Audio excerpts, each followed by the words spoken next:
Have you ever had that moment when someone thinks they've won, but you're holding all the cards? When I heard my husband Ryan call me worthless at his family's dinner, I didn't cry or fight back. I simply smiled, walked out, and drove away. In the Aston Martin Vantage he'd been dreaming about for years.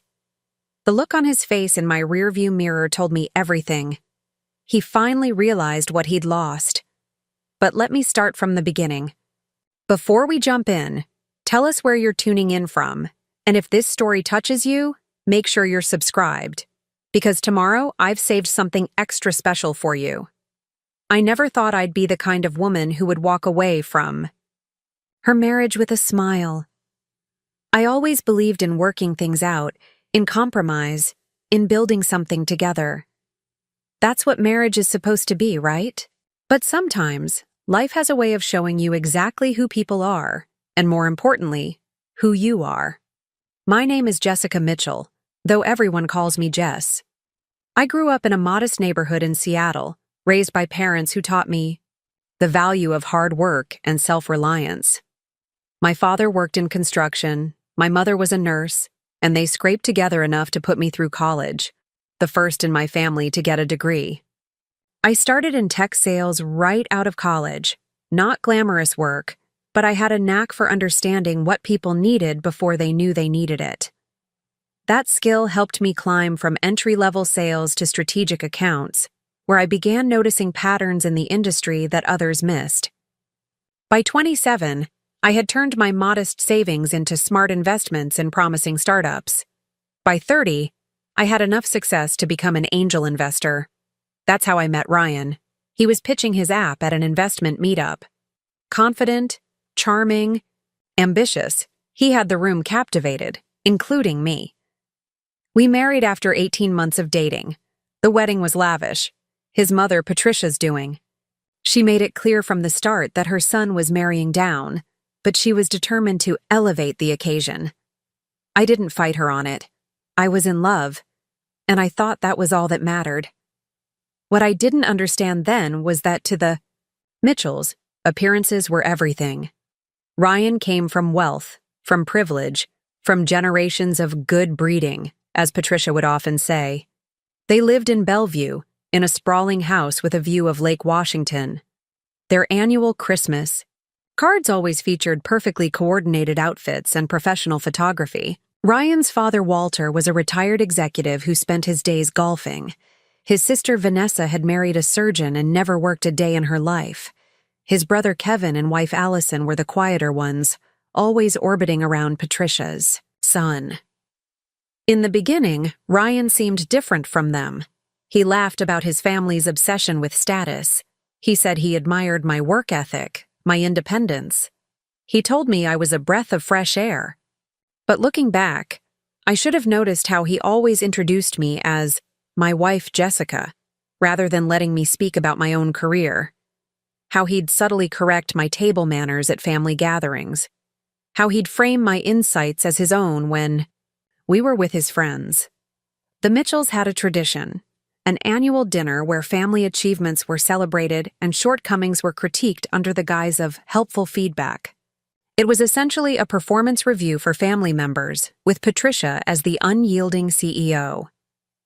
I'd survived 3 of these dinners before, keeping my head down, smiling through Patricia's backhanded compliments about how refreshingly unpretentious I was.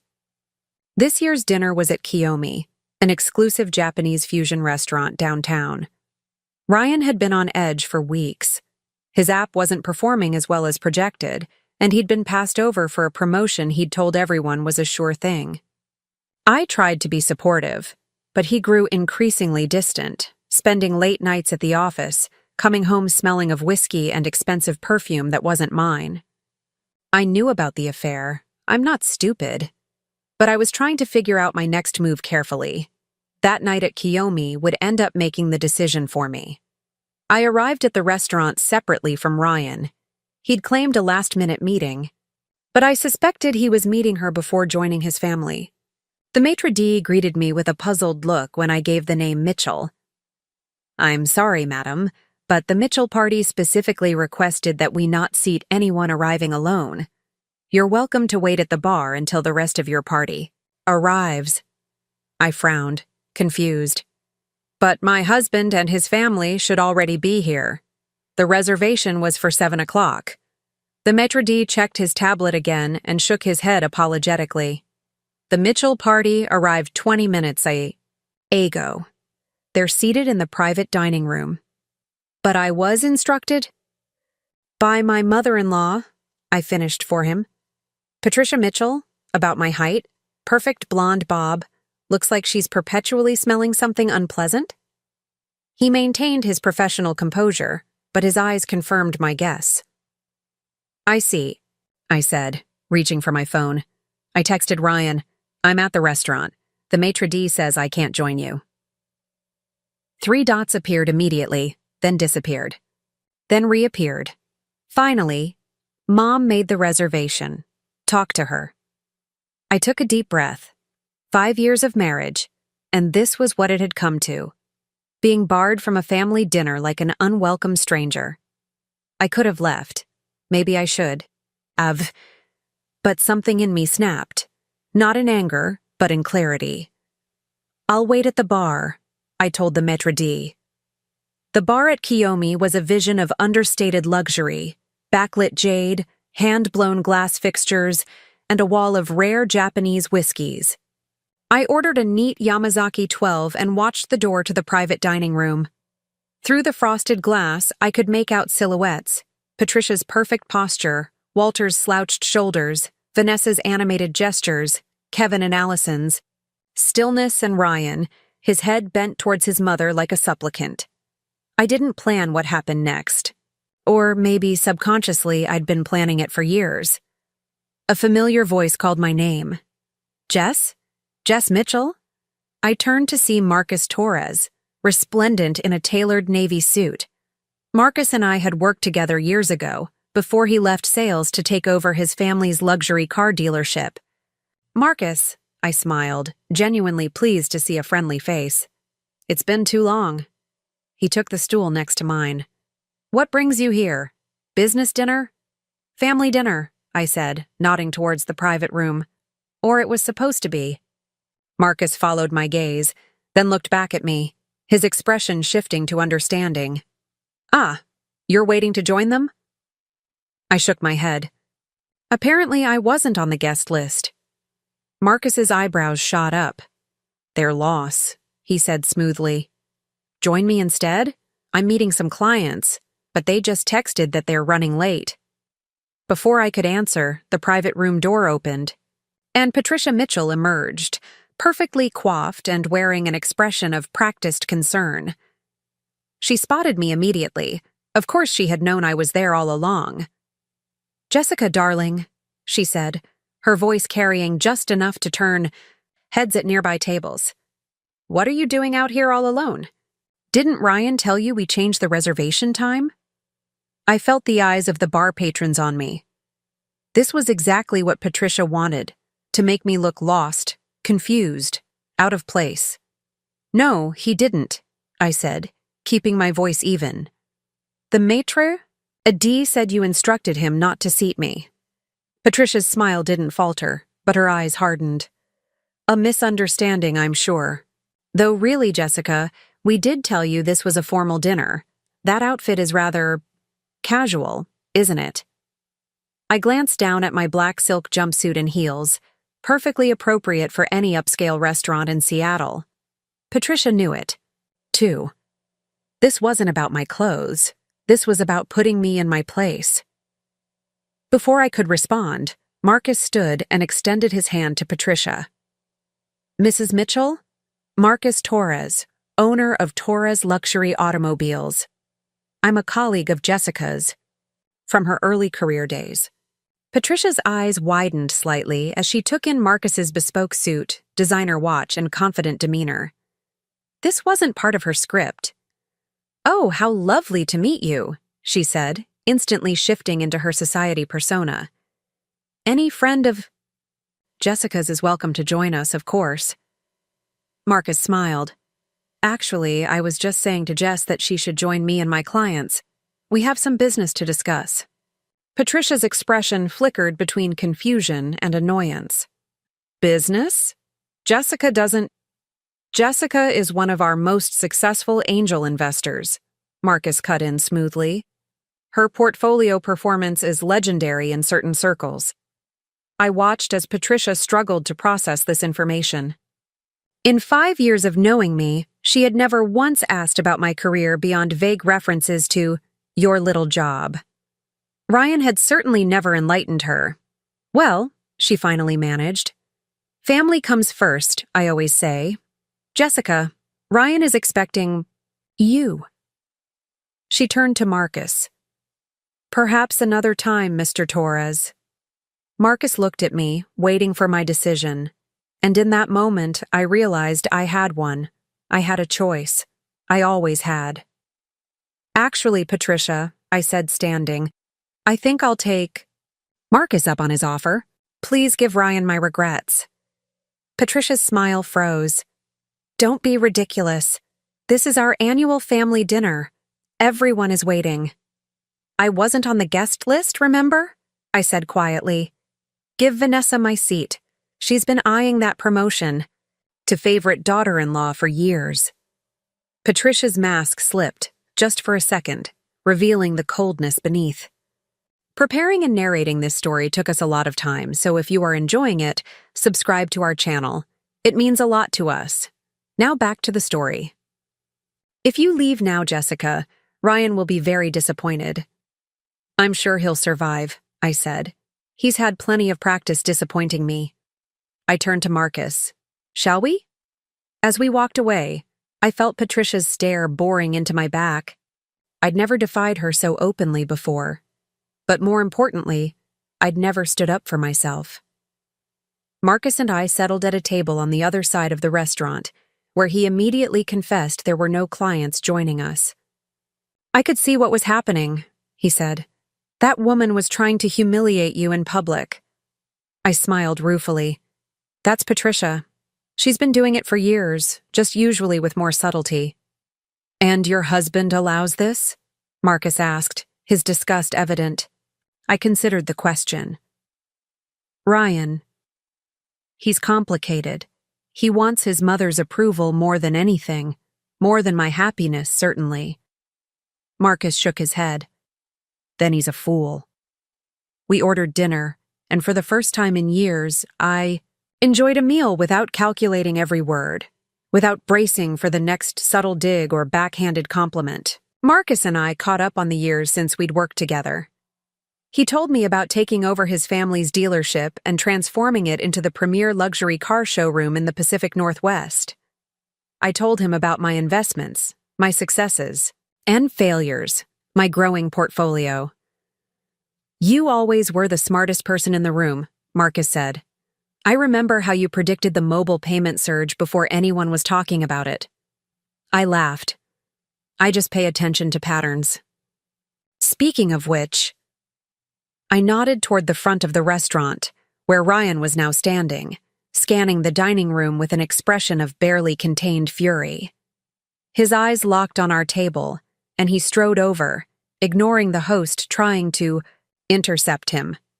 Jessica, he hissed, looming over our table. What the hell do you think you're doing? I took a sip of my wine. Having dinner with an old friend. Ryan, this is Marcus Torres. Marcus, my husband, Ryan Mitchell. Ryan barely glanced at Marcus. Mother said you deliberately embarrassed her in front of everyone. That's interesting, I replied. Because from where I'm sitting, she was the one who tried to bar me from a family dinner and then criticized my appearance in front of the entire bar. Ryan's jaw tightened. You're making a scene. Actually, Marcus interjected, the only person making a scene right now is you, Mr. Mitchell. Ryan finally turned to look at Marcus, really look at him, taking in the expensive suit, the confident posture, the protective way he'd shifted toward me. And who exactly are you? Ryan demanded. An old colleague, Marcus replied calmly, and the owner of Torres Luxury Automobiles. Something shifted in Ryan's expression. I knew that look. It was the same calculation he made whenever he met someone who might be useful to him. His anger didn't disappear, but it was suddenly masked behind the smooth, charming facade he wore for networking events. "Torres, I've been meaning to stop by your showroom. I hear you're the only dealer in Seattle with the new Aston Martin Vantage on the floor." And there it was, Ryan's dream car. He'd been talking about the Vantage for years, hanging photos of it in his office, even setting it as his phone background. It represented everything he aspired to: success, exclusivity, arrival. He'd been almost ready to buy one for as long as I'd known him, always just one bonus or promotion away. Marcus nodded. "We have two, actually. One is already sold, but the other, a special edition, just arrived yesterday." Ryan couldn't hide his interest. "Special edition?" "One of 12 worldwide," Marcus confirmed. "British racing green, tan leather interior, custom wheels." I could practically see Ryan salivating. His dream car, in his favorite color combination. Rare enough to make his colleagues envious. The perfect status symbol. "Maybe I'll come by tomorrow," Ryan said, his voice casual, though I knew he was anything but.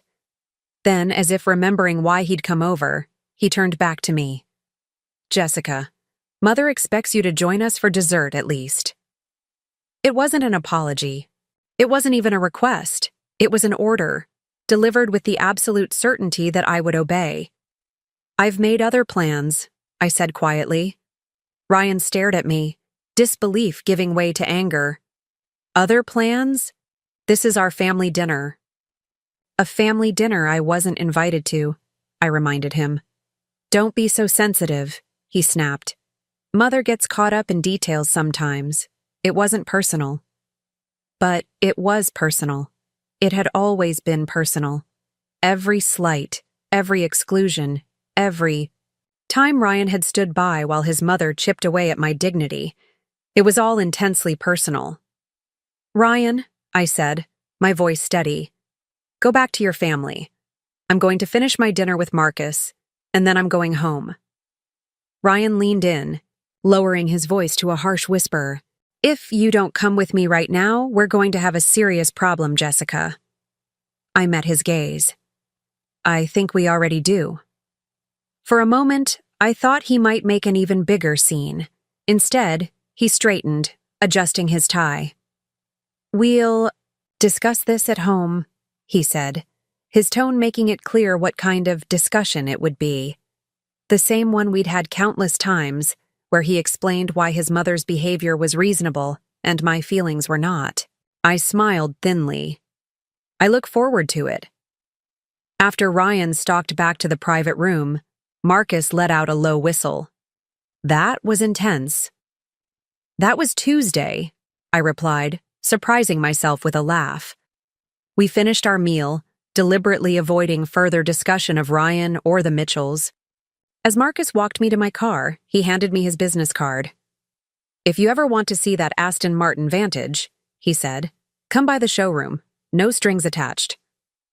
I tucked the card into my purse. I might just do that.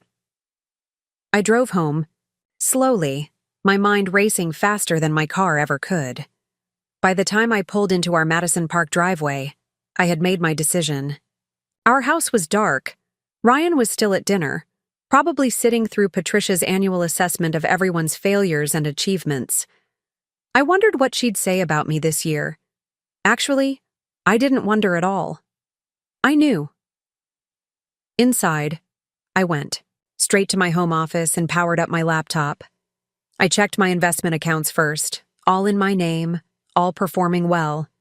Then I opened the safe behind the abstract painting Ryan hated and removed the files I kept there, copies of our prenuptial agreement, insisted upon by Patricia, property deeds, investment records, and most importantly, documentation of the loans I'd made to Ryan over the years. Loans that had funded his app development, loans that had covered the down payment on our house when his savings fell short, loans that had financed the lifestyle that impressed his friends and family, loans that he had never repaid, despite his promises. I spread the documents across my desk and began making notes.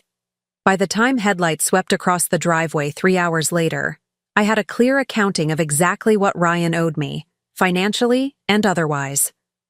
The front door slammed, and heavy footsteps crossed the foyer. I didn't look up when Ryan appeared in my office doorway. "You humiliated me tonight," he said without preamble. I continued reviewing my notes. "That's interesting, because I was thinking the same thing about you. My mother went to a lot of trouble to arrange that dinner.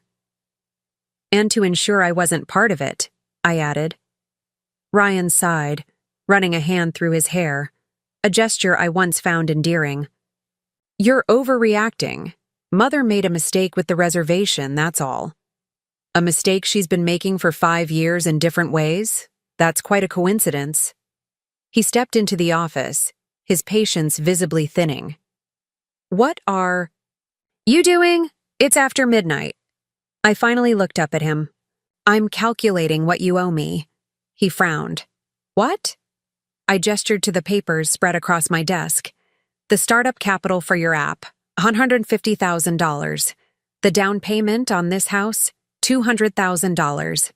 The temporary covering of our expenses when you were between jobs, $85,000, plus interest, of course."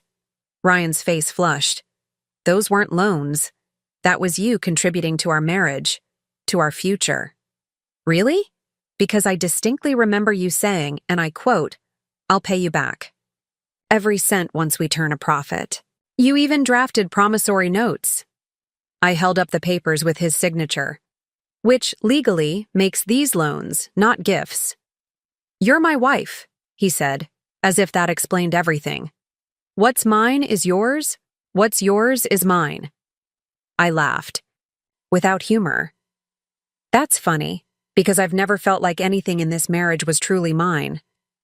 Not respect, not support, and certainly not loyalty." His expression changed, wariness replacing anger. "What are you talking about?" "I know about her, Ryan. The late nights, the perfume, the mysteriously depleted joint account." He didn't deny it. He didn't even look ashamed. Instead, he looked annoyed, as if I'd brought up a minor household chore he'd forgotten to complete. "It's not what you think," he said dismissively. "It's just a thing that happened. It doesn't mean anything." Like I don't mean anything?" I asked quietly. "Like my feelings don't mean anything? Like the vows you made don't mean anything?" He threw up his hands. "For God's sake, Jessica, you're making this into some dramatic production. So I made a mistake. So my mother sometimes forgets to include you. So what? Look at the life we have. Look at everything I've given you." I stared at him, truly seeing him perhaps for the first time. "Everything you've given me? Ryan, I built this life. I funded your business. I made the down payment on this house. I invested wisely while you blew money on impressing people who don't care about you. You haven't given me anything except disrespect and lies." His face contorted with fury. "You think you're so perfect, don't you? Self-made Jess, the girl from the wrong side of the tracks who made good. Well, let me tell you something. Without me, without my family name and connections, you'd be nothing. You'd be worthless." There it was. The word hung between us like a physical thing. Worthless. In that moment, everything became crystal clear. I closed the folder in front of me and stood up. "I want you to leave," I said calmly. Ryan blinked, caught off guard by my sudden shift. "What?" "I want you to pack a bag and leave. Now," he snorted. "This is my house." "Actually," I said, sliding a document across the desk toward him, "it's mine. The mortgage is in my name. I made the down payment. You've contributed exactly 15% of the monthly payments over 5 years, which I'm happy to refund to you." Ryan stared at the paper, his face paling. "You can't do this." "I already have," I said. "I've also frozen our joint accounts, as I have evidence you've been misappropriating funds. My lawyer will contact you tomorrow regarding the dissolution of our marriage and the repayment of your outstanding debts to me." He looked up at me, shock giving way to calculation. Ryan had always been quick to adapt when backed into a corner. "Jess, come on," he said, his voice softening. "We're both tired and saying things we don't mean. Let's sleep on it, talk in the morning." "I've slept on it for 5 years," I replied. "I'm done talking." "You're being ridiculous," he said, anger creeping back into his tone. "Where am I? Supposed to go at this hour?" "I hear your mother keeps your childhood bedroom exactly as you left it," I suggested. "Or perhaps your girlfriend has room." Ryan's face hardened. "You'll regret this. You think you can just walk away? My family has connections you can't imagine. We can make life very difficult for you." I smiled then, a real smile that seemed to unnerve him more than anger would have. "Ryan, your family has been making my life difficult since the day I met them. The difference is now I don't care." I walked past him, headed for our bedroom, my bedroom now. He caught my arm, his fingers digging in painfully. "This isn't over," he hissed. I looked pointedly at his hand until he released me. "Yes, it is. Pack your things and get out, or I'll call the police and have you removed. Your choice." I left him standing there, went to the bedroom, and locked the door behind me. Through the wall, I heard him cursing, heard something shatter, the vase his mother had given us as a wedding present, I guessed from the sound. Then came the stomping of feet, the opening and slamming of drawers, the jingle of keys being snatched from the entry table. Finally, the front door slammed so hard the windows rattled. I sank onto the bed, expecting to feel grief or fear, or at least uncertainty. Instead, I felt lighter than I had in years.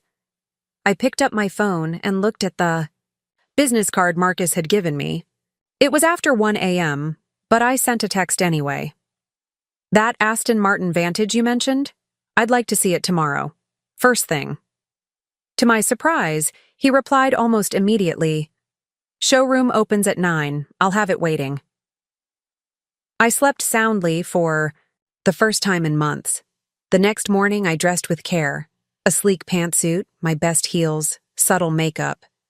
Professional, confident, ready for a new chapter. I arrived at Torres Luxury Automobiles precisely at 9 a.m., and Marcus was waiting as promised.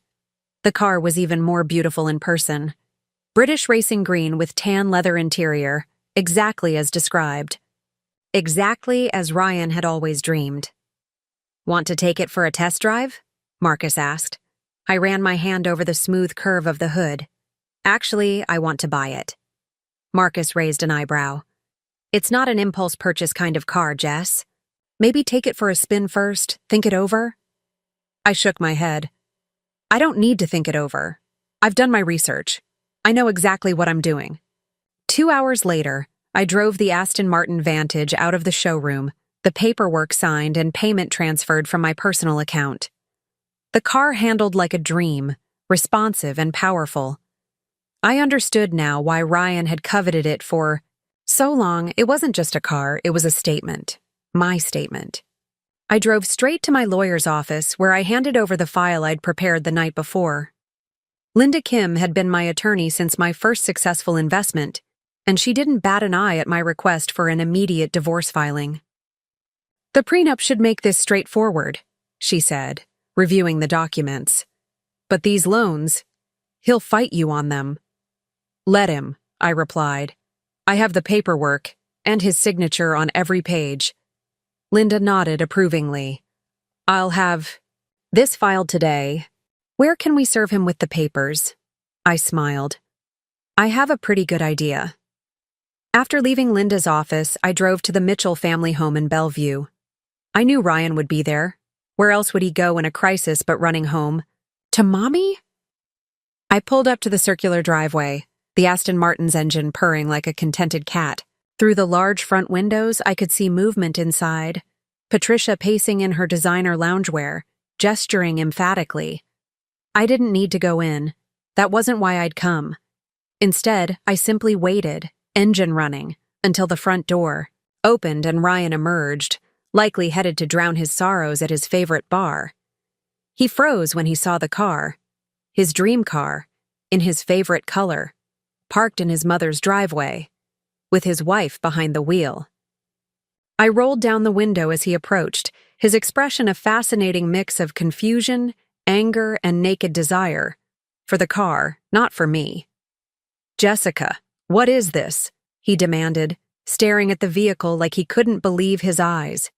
I revved, the engine slightly, enjoying the way the sound made him flinch. "This is me buying myself a divorce present." How did you?" He couldn't even form a complete sentence. "That's my dream car." I laughed. "No, Ryan, it's my car. Just like the house is my house. Just like my money is my money." His face contorted with fury. "You think this is funny? You think you can humiliate me like this?" "Actually," I said, "I think it's poetic justice. You called me worthless, but here I am in a car worth more than you've earned in the past 3 years." Before he could respond, a sleek, black sedan pulled into the driveway behind me. A woman in a tailored suit emerged, carrying a leather portfolio. "Ryan Mitchell?" she called out. Ryan turned, still dazed. "Yes?"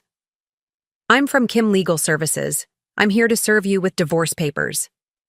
As the woman approached him with the documents, I put the car in gear. Ryan spun back toward me, his face pale. "Jessica, wait." But I didn't wait. I didn't need to hear whatever he was about to say.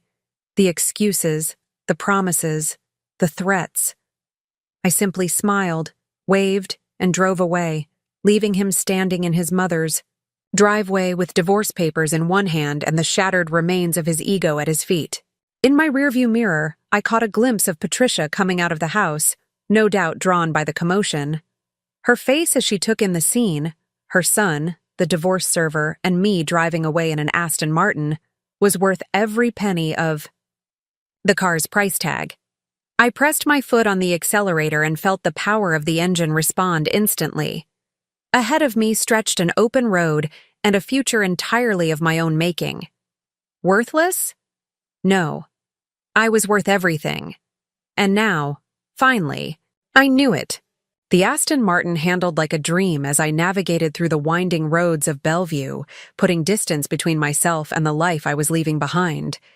Each turn of the wheel felt like turning a page in my story, each mile bringing me closer to the woman I was meant to be all along.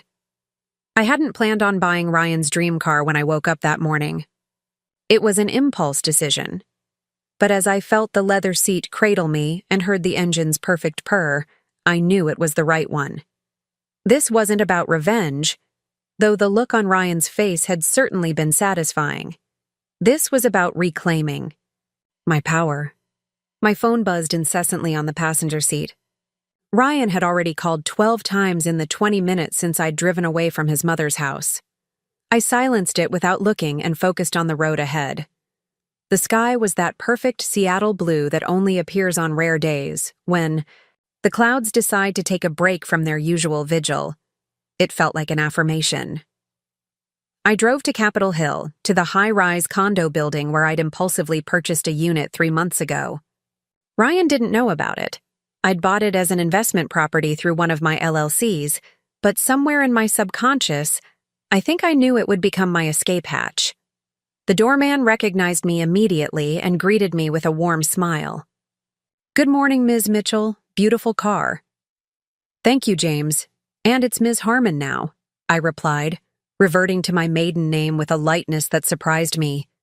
"I'll be staying in Unit 1805 for the foreseeable future." If James was surprised, he didn't show it. He simply nodded and held the door open for me. "Welcome home, Ms. Harmon." Home. The word resonated as I rode the elevator to the 18th floor. The condo was sparsely furnished, just the basics I'd arranged when I closed on the property. But it had floor-to-ceiling windows that captured the Seattle skyline in all its glory, hardwood floors that gleamed in the morning light, and most importantly, not a single trace of Ryan or the Mitchells. I set my overnight bag down and walked to the windows, gazing out at Elliott Bay in the distance. For the first time in years, I felt like I could breathe. No calculating my words to avoid Patricia's subtle digs. No pretending not to notice Ryan's late nights. No more shrinking myself to fit into the box they had created for me. My phone rang again, but it wasn't Ryan this time. It was Linda, my lawyer. "He's been served," she said without preamble when I answered. "And he's not taking it well." I laughed softly. "I'm aware. His mother has already called our office 3 times. Apparently she wants to speak to my supervisor about the unprofessional manner in which we served the papers. I told her, I am the supervisor." I'm sure she loved that. "About as much as a root canal," Linda confirmed. "Listen, Jess, things are going to get ugly. The Mitchells don't strike me as the type to go quietly." I moved away from the window and sat on the single chair in the living room. I'm prepared for that. I have all the documentation for the loans. The prenup is ironclad. Patricia made sure of that herself, though I doubt she expected it to work in my favor. "It's not just the legal battle I'm worried about," Linda said. "People like the Mitchells. They play dirty. They'll try to ruin your reputation, poison your social connections, maybe even go after your business relationships." I thought about that for a moment. Let them try. Seattle's tech community knows my track record. My investments speak for themselves. Still, be careful. Document everything. If Ryan or any of them contact you, don't respond directly. Forward it all to me. After hanging up with Linda, I made a list of things I needed: furniture, household essentials, personal items still at the Madison Park house. I'd have to go back eventually to collect my things, but not today. Today was for moving forward. I ordered takeout from my favorite Thai place and spent the rest of the day setting up my new life, changing my mailing address, updating account information, sending key client notices about my change of contact details. By evening, I was exhausted but calm. The kind of exhaustion that comes from purpose, not anxiety. As night fell over Seattle, I made a bed of blankets near the windows and lay there watching the city lights flicker to life. My phone had finally stopped ringing. Ryan had called 27 times before giving up. There were also 6 calls from Patricia, 3 from Vanessa, and surprisingly, 1 from Kevin. I ignored them all. There was nothing left to say. Just as I was drifting off to sleep, a text came through from a number I didn't recognize. "I heard what happened. Are you okay? Marcus." I smiled into the darkness. "Better than okay. Thank you for the car." "The wide pleasure was mine. If you need anything else, I'm here." I set the phone aside, feeling a curious warmth that had nothing to do with the blankets. It wasn't romantic interest. It was too soon for that, and besides, Marcus was just being kind. It was the simple reminder that not everyone in the world was like the Mitchells, that there were people who saw value in me beyond what I could do for them. I fell asleep thinking about value, about worth, about how we so often let others determine what we're worth instead of setting the price ourselves. Morning came with a clarity I hadn't felt in years. I showered in my nearly empty bathroom, dressed in one of the few outfits I'd brought with me, and headed out to begin rebuilding my life. First stop, a furniture store to make my new place livable. Second, the bank to complete the separation of my finances. Third, a visit to my most important client, whose investment portfolio I managed. Theodore Baldwin was in his 70s, a tech pioneer who'd made his fortune in the early days of computing and now enjoyed watching his wealth grow through strategic investments. He'd been my client for 3 years, ever since I'd doubled the return on an investment his previous advisor had dismissed as too risky. Theo hadn't cared that I was younger than his grandchildren, or that I didn't come from money. He only cared about results, and I delivered those consistently. His assistant showed me into his home office overlooking Lake Washington. Theo was at his desk, glasses perched on his nose as he read something on his tablet. "Jessica," he greeted me with a warm smile, setting the device aside. "This is an unexpected pleasure. I thought our quarterly review wasn't until next month." I took the seat across from him. "It's not. This is a personal visit, Theo." His bushy eyebrows rose. "Should I be concerned?" "Not about your investments," I assured him. "They're performing exactly as projected. It's my personal situation that's changed. I've left my husband." Theo sat back in his chair, studying me. "I see. And you're telling me this because Ryan and his family have connections in this city, and they're not above using them to make trouble for me. I wanted you to hear directly from me that my professional capabilities remain unchanged. Your portfolio is and will continue to be my top priority." The old man's face broke into a grin. "You think I care about your marital status? Jessica, I hired you because you're brilliant with money. Unless you're planning to become suddenly stupid, I don't see how your divorce affects our working relationship." I laughed, relief washing over me. "Thank you, Theo. Now," he leaned forward, eyes twinkling with interest, "tell me the real reason you're here." I hesitated, then decided on honesty. "I need advice from someone who's navigated Seattle's upper echelons longer than I have. The Mitchells are going to try to discredit me, professionally and personally. I need to be prepared." Theo nodded thoughtfully. "Patricia Mitchell does fancy herself a queen bee. Been that way since she married Walter 30-some years ago. New money trying desperately to seem like old money." This was news to me. New money? Ryan always said his family had been wealthy for generations. Theo snorted. Walter's father had money, sure, but Patricia? Her father owned a construction company. Successful, but hardly the blue blood she pretends to be. She married Walter and reinvented herself.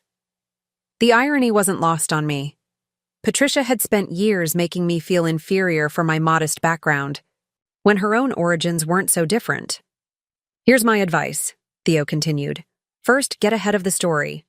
The Mitchells will spin a narrative about you being a gold digger who's abandoning poor Ryan. Beat them to the punch with your own narrative."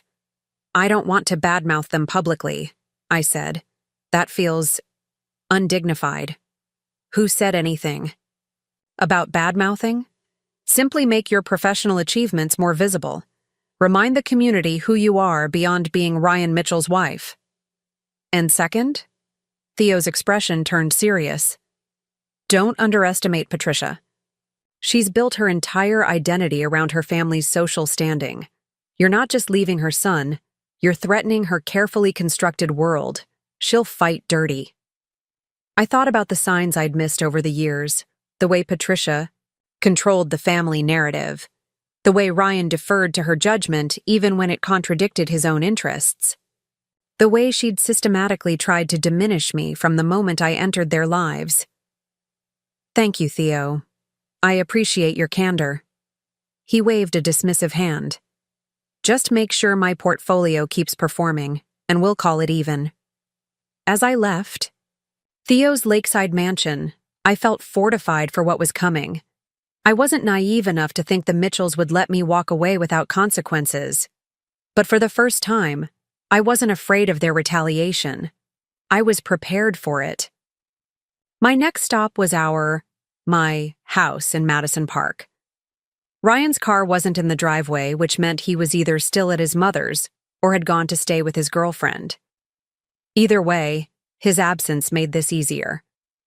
I used my key to enter what had once been our shared home and was immediately struck by how different it felt. In just one day, it had transformed from a sanctuary to a museum of a life I no longer recognized. I moved efficiently through the rooms, gathering only what I truly needed: clothes, personal documents, a few sentimental items that had nothing to do with Ryan or his family. I was in the master bathroom collecting my toiletries when I heard the front door open. "Jessica?" Ryan's voice echoed through the house. Your car's outside. I know you're here." I took a deep breath and continued packing my things. Let him come to me. Footsteps approached the bedroom, and then Ryan was standing in the bathroom doorway, looking like he hadn't slept. His usually perfect hair was disheveled, his designer shirt wrinkled. "So it's true," he said, his voice flat. "You're really doing this." I didn't look up from my task. The divorce papers weren't clear enough? "You can't just throw away 5 years of marriage because of one fight," he insisted. Now I did look at him, incredulous. "One fight? Ryan, we've been having the same fight for 5 years. You just weren't listening." He ran a hand through his already messy hair, a gesture that once made my heart soften. Now it just seemed theatrical. "Look, I know I messed up. The thing with Amber, this isn't about Amber," I interrupted. "Though your affair certainly didn't help, this is about you allowing your mother to humiliate me, repeatedly, for years. This is about you caring more about appearances than reality. This is about you calling me worthless when everything you have because of me." Ryan flinched at the word worthless, but quickly recovered. "I didn't mean that. I was angry. People say things they don't mean when they're angry." "No, Ryan. People say exactly what they mean when they're angry. They just usually have the sense to lie about it afterward." I zipped up my toiletry bag and tried to move past him. He blocked the doorway. "Move, Ryan." "We need to talk about this," he insisted. "You can't just walk away. What about the house? What about the investments? What about the car?" I suggested, watching his expression darken. "That was a low blow," he said, jaw clenched. "You knew how much I wanted that car. And you knew how much I wanted a husband who would stand up for me. I guess we're both disappointed." Something shifted in his eyes then. The familiar calculation I'd seen countless times when he was trying to figure out the best angle to get what he wanted. "Jess," he said, his voice softening as he took a step toward me. "Baby, I know I've been an idiot. I know I've taken you for granted. But we can fix this." He reached for my hand, and I let him take it, curious where this performance was going. "I love you," he continued. "I've always loved you. Yes, I made mistakes. Yes, I should have stood up to my mother. But I was caught between the two women I love most in the world. Can't you understand how difficult that was for me?" I almost laughed. Even now he was making himself the victim, casting his cowardice as a noble sacrifice. "Let's start over," he urged, squeezing my hand. "We'll see a counselor. I'll tell Mother to back off. I'll end things with Amber. Whatever you want, Jess. Just don't throw away everything we've built together." For a moment, I allowed myself to imagine it, going back, trying again, believing his promises. The familiar comfort of routine, the social status of being Mrs. Ryan Mitchell, the path of least resistance. Then I thought about the night before, lying on blankets in my empty condo, feeling freer than I had in years despite having only the bare essentials. I gently pulled my hand from his. "There is no we anymore, Ryan. You made sure of that." His face hardened, the loving husband act vanishing as quickly as it had appeared. "Is this about money? Because if it is, I'm sure we can come to an arrangement. The loans have terms, clearly outlined in documents you signed." I cut in. "My lawyer will be in touch about a repayment schedule." Ryan's eyes narrowed. "You know Mother will never let this stand. She knows people, Jess, important people." And there it was. The threat, barely veiled. The reminder that in their world, connections mattered more than merit. "I'm counting on it," I replied calmly. "Now please move. I have things to do today." Anger flashed across his face, but something in my expression must have warned him not to push further. He stepped aside, though I could feel his eyes burning into my back as I walked away. In the bedroom, I finished gathering my things, ignoring his hovering presence. As I was about to leave, my eye caught on something, the small jewelry box on my dresser. Inside was a pearl necklace Patricia had given me for our first Christmas as a married couple. "Your fashion sense is so basic, dear," she had said. At the time.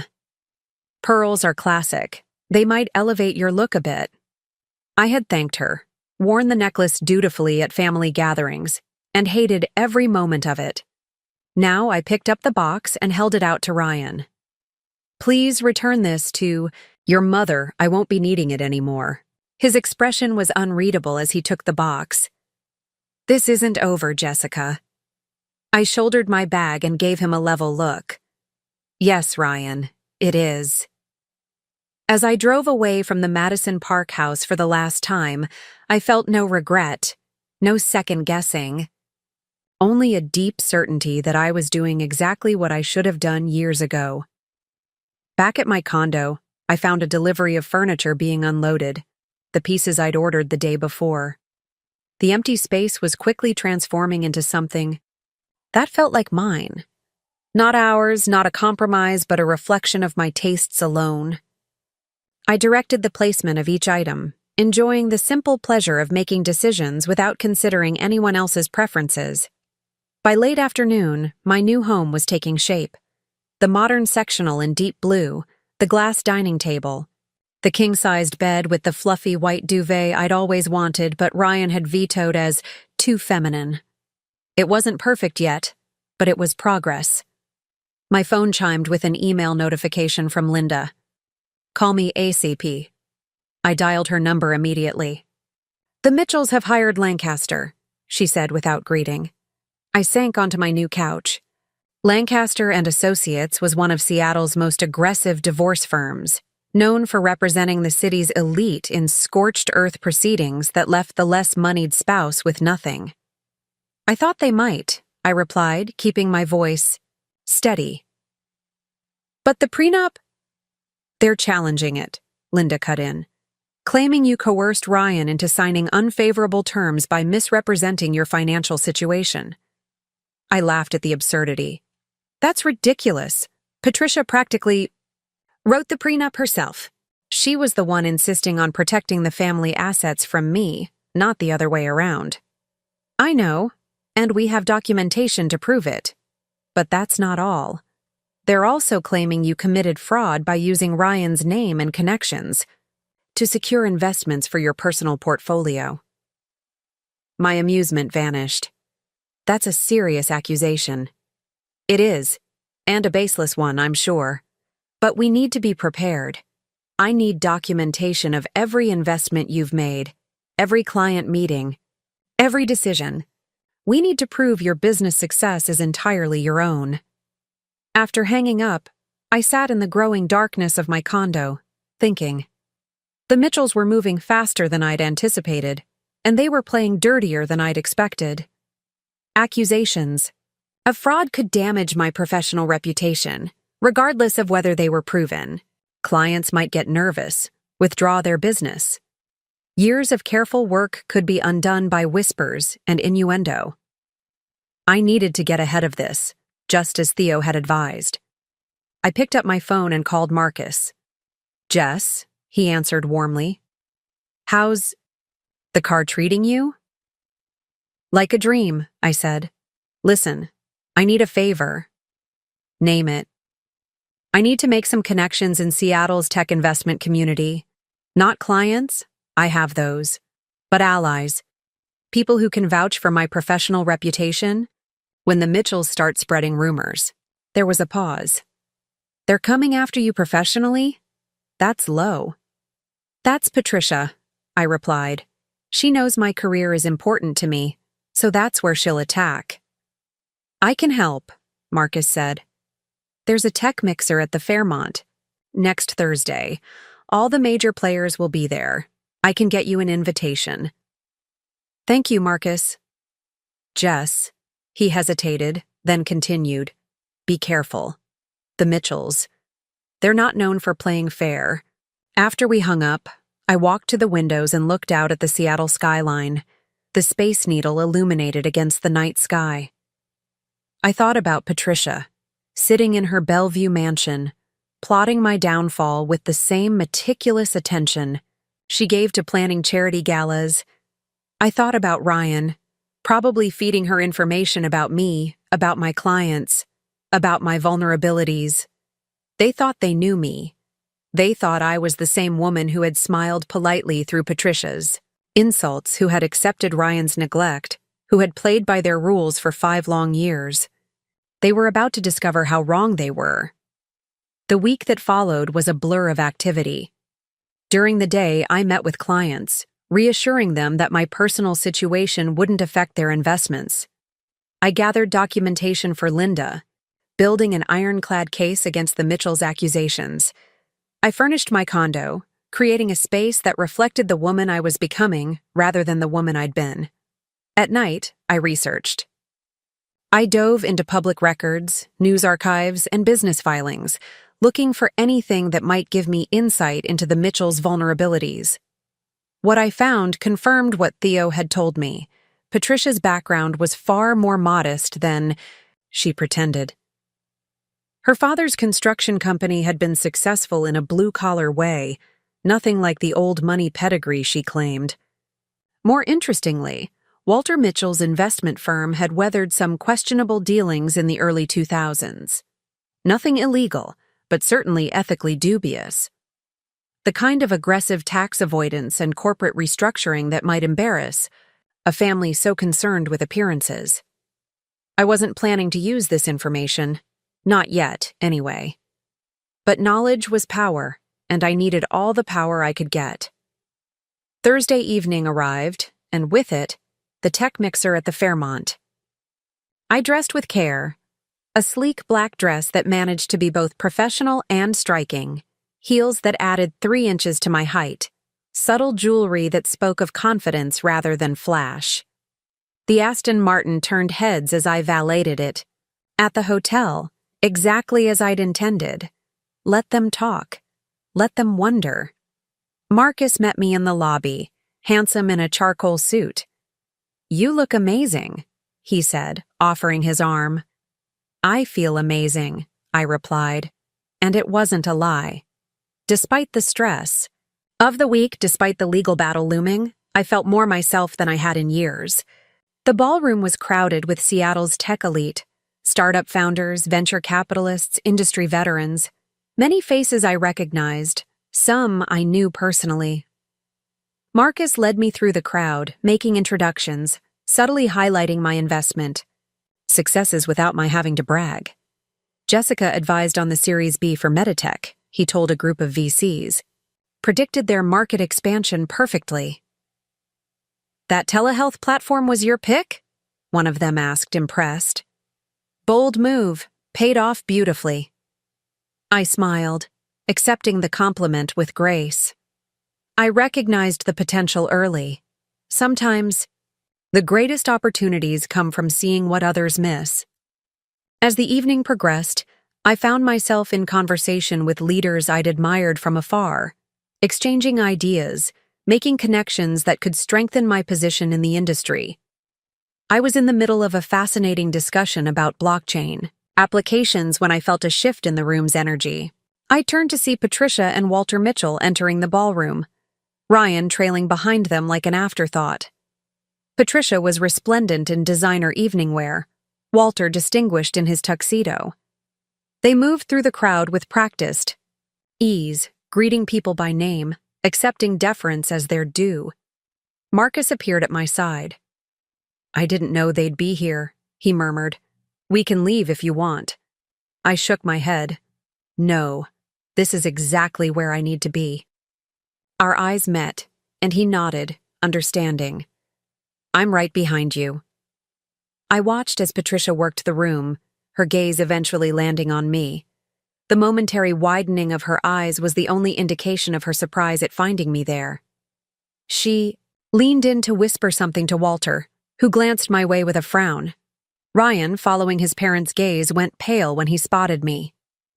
I excused myself from my conversation group and moved deliberately toward the bar, creating a path that would intersect with the Mitchells. Let them decide whether to acknowledge me or pretend they didn't see me. Either option would be revealing. Patricia, ever the strategist, made her choice quickly. She intercepted me halfway to the bar, her smile as sharp as cut glass. "Jessica," she said, voice pitched to carry just far enough for nearby guests to hear. "What a surprise to see you here." I returned her smile with equal insincerity. "Patricia. Walter." I deliberately excluded Ryan from my greeting. "I didn't realize you followed the tech scene so closely," Walter harumphed. "Been investing in tech since before these startup kids were born."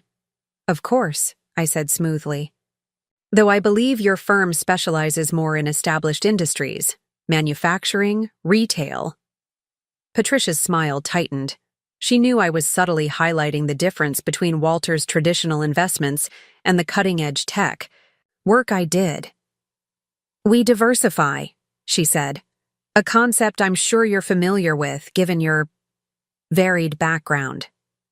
The implied insult hung in the air, but I let it pass.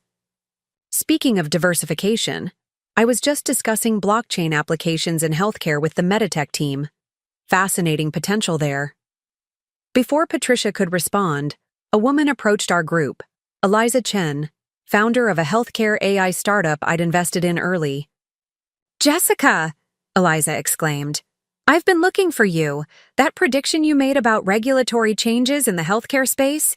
Spot on. Just wanted to thank you for steering us clear of that potential minefield." I introduced Eliza to the Mitchells, enjoying the way Patricia's expression flickered between social politeness and growing annoyance as Eliza enthused about my strategic insights. "Your daughter-in-law has an uncanny ability to see around corners," Eliza told Patricia. "We doubled our valuation after implementing her recommendations." "Ex-daughter-in-law, technically," I corrected gently. "Ryan and I are in the process of divorcing." Eliza's eyes widened slightly, but to her credit, she recovered quickly. "Well, their loss is the tech community's gain. We get more of your brilliant mind now." After Eliza moved on, Patricia fixed me with a cold stare. "Making quite a spectacle of yourself, aren't you? Flaunting your connections." "Not at all," I replied. "Just engaging with my professional community. Something I've been doing for years, though you may not have noticed." Ryan, who had been hovering silently at the edge of our group, finally spoke. "Jess, can we talk? Privately?" I considered him for a moment, noting the anxious glance he cast around the room. He was worried about appearances, as always. Worried what people might think if his estranged wife refused to speak with him. "I don't think we have anything to discuss that our lawyers can't handle," I said, loud enough for nearby guests to hear. "Especially given the fraud accusations. Your family has decided to level against me." A few heads turned at the word fraud. Patricia's face flushed with anger. "This is hardly the place." "I agree," I cut in. "Which is why I'm surprised you chose to bring such serious accusations into a professional setting where my reputation matters. But then, that was the point, wasn't it? To damage my standing in the industry?" Walter stepped forward, placing a restraining hand on Patricia's arm. "Perhaps we should continue this discussion elsewhere," he suggested, ever the pragmatist. I smiled. "There's nothing to discuss. Your law firm has made your position clear. My law firm will respond accordingly." I turned to walk away, but Ryan grabbed my elbow. "Jessica, please." I looked pointedly at his hand until he released me. "Enjoy the rest of your evening," I said, then moved smoothly back into the crowd, leaving them standing there. Marcus found me moments later. "That looked intense," he said, handing me a glass of champagne. I took a sip, letting the bubbles calm my nerves. Patricia Mitchell just discovered I'm not as isolated as she thought. Not as easy to discredit. The look on her face was priceless, Marcus observed, like she'd bitten into something sour. For the rest of the evening, I could feel the Mitchells watching me as I moved through the room, engaging with industry, leaders, laughing at the right moments, projecting confidence and competence. I caught Ryan staring more than once, his expression a mix of confusion and something that might have been regret. By the time I left the Fairmont, I knew two things. With certainty, Patricia's attempt to undermine me professionally had backfired spectacularly, and this was only the beginning of our battle. The morning after the tech mixer, I woke to my phone ringing persistently. Linda's name flashed on the screen. "Turn on Cairo News," she said without preamble when I answered. I grabbed the remote and switched on the TV, catching the tail end of a business segment. A polished anchor was wrapping up an interview with none other than Walter Mitchell. "Concerns about ethical investment practices in Seattle's tech sector," Walter was saying, his expression grave. "When personal relationships influence investment decisions, everyone loses." The anchor nodded sympathetically. "And these concerns stem from your experience with—" "I'd rather not name names," Walter interrupted smoothly. "This isn't about any specific individual. It's about maintaining the integrity of our business community." But the damage was done. The chyron at the bottom of the screen read, "Mitchell Investments CEO warns of ethics breaches in tech sector amid family divorce. Scandal." "They're not even trying to be subtle," Linda said in my ear. I muted the TV. "No, they're not." But Walter was careful not to directly accuse me of anything. "Plausible deniability," Linda agreed. "They want to plant seeds of doubt without opening themselves to a defamation suit." I watched Walter shake hands with the anchor as the segment ended. His expression was somber, concerned, the wise elder statesman warning of dangers to the community. It was a masterful performance. "We need to respond," I said. "Carefully," Linda cautioned. "A direct counterattack could make you look defensive." "I'm not talking about a counterattack. I'm talking about a display of strength." After hanging up with Linda, I showered and dressed with particular care, a tailored navy suit, subtle makeup, hair pulled back in a sleek ponytail, professional, confident, unruffled. I had 3 client meetings scheduled for the day, and now they carried additional weight. Each was an opportunity to demonstrate that Walter's veiled accusations hadn't affected my business acumen or client relationships. My first meeting was with Eliza Chen, whose AI healthcare startup was preparing for another round of funding. We met at her office in South Lake Union, a sleek space humming with the energy of innovation. "I saw Walter Mitchell on Cairo this morning," Eliza said as soon as we were settled in her glass-walled conference room. Subtle, he was not. I appreciated her directness.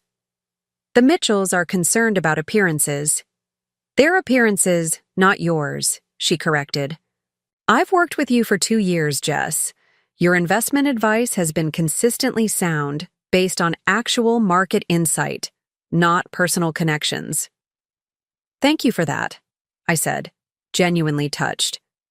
"But I understand if you'd prefer to work with someone less complicated right now." Eliza laughed. "Are you kidding? I just watched you stand your ground against one of Seattle's old guard families.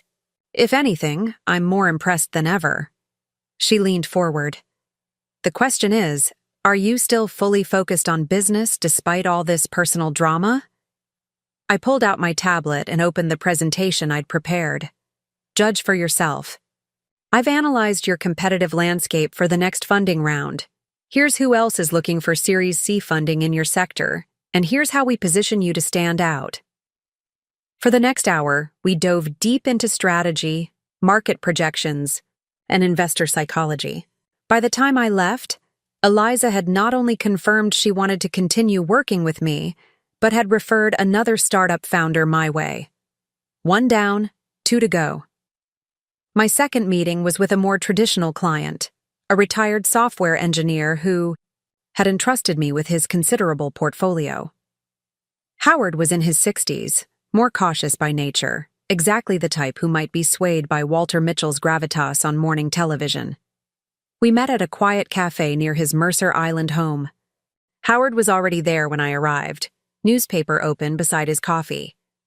The Seattle Times business section featured a small article about Walter's TV appearance. "Jessica," Howard greeted me, folding the paper away. I was beginning to worry. "You might cancel." I slid into the seat across from him. "Why would I do that?" He gestured vaguely toward the folded newspaper. "Given everything that's happening, your divorce, these allegations." "Howard," I said calmly, "has your portfolio underperformed in any way since you became my client?" He blinked. "No, quite the opposite." "And have I ever given you cause to question my ethics or judgment?" "Of course not." "Then why would I cancel a meeting with a valued client? My personal life has no bearing on my professional capabilities." Howard studied me for a long moment, then nodded. "Fair point. Though I admit, I was concerned when I saw Walter Mitchell on the news this morning. He's a respected figure." "He's also my soon-to-be ex-father-in-law," I replied. "Which gives him a certain bias, wouldn't you say?" Howard's lips twitched in a reluctant smile. "Also a fair point." He sipped his coffee. "So, shall we discuss my portfolio?" By the time we finished, Howard had not only reaffirmed his confidence in me but had increased his investment allocation. As I was leaving, he called after me. "Jessica? For what it's worth, I've known Walter Mitchell for 20 years. Never particularly cared for him. Too self-important by half." I smiled. "Your secret's safe with me." My final meeting of the day was the most challenging. A potential new client. A tech entrepreneur who had recently sold his company for a substantial sum. Martin Wright had been referred to me weeks ago, before the divorce, before the Mitchells began their campaign. I had no idea if he'd even show up, given the morning's news. I arrived at the upscale restaurant early, secured a quiet table, and waited. 5 minutes past our appointment time, I was beginning to think I'd been stood up when Martin appeared, slightly out of breath. "Sorry I'm late," he said, sliding into the seat across from me. "Day from hell." "No problem," I assured him. "I appreciate you making the time." Martin ordered a scotch before turning his full attention to me. "So, full disclosure, I Googled you this morning. Found some interesting news articles." I met his gaze steadily. "About my divorce and my former father-in-law's concerns about ethics in the tech investment space. Got it in one." He studied me with open curiosity. "Most people would reschedule. A new client meeting after that kind of publicity." "I'm not most people. Clearly." The waiter arrived with his scotch, and Martin took an appreciative sip.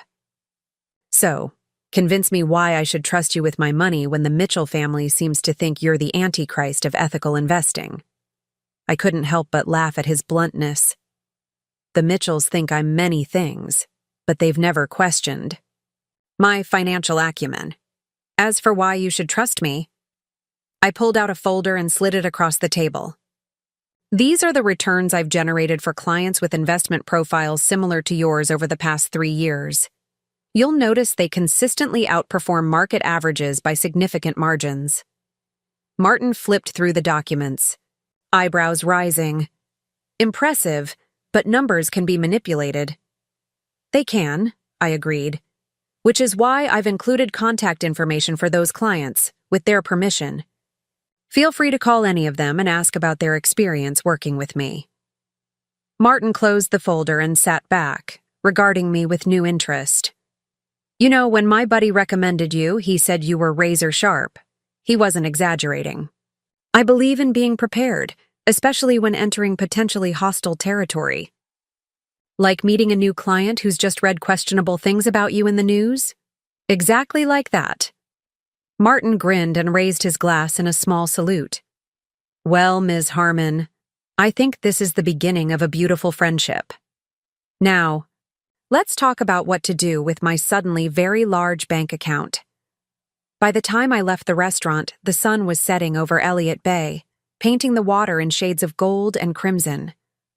I had successfully preserved 2 client relationships and secured a new one, all while the Mitchells' whisper campaign was at its height. It felt like a victory, small but significant. My phone buzzed with a text from Marcus. "Dinner tonight? I want to hear how your day went." I hesitated, then typed back, "Rain check? It's been a long day." His response came immediately. "Of course, just wanted to check in. Call if you need anything." I smiled at his understanding. Marcus had been a steadfast ally since that night at Kiyomi, but I needed time alone to process everything that was happening.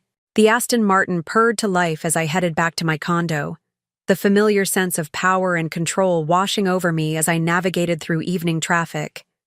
At home, I kicked off my heels and poured a glass of wine, carrying it to the windows that framed the city skyline.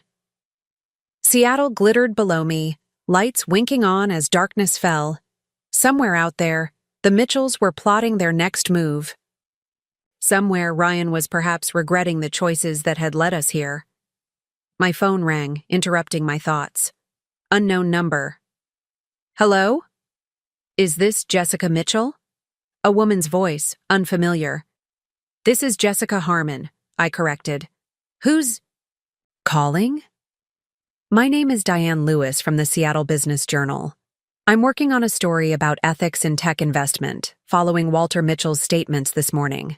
I was hoping to get your response." The Mitchells were escalating. Moving from implied accusations to media coverage, I took a sip of wine, considering my options. "Ms. Lewis, I'd be happy to give you a statement. But first, I'd like to know more about the focus of your article." "Of course," Diane replied.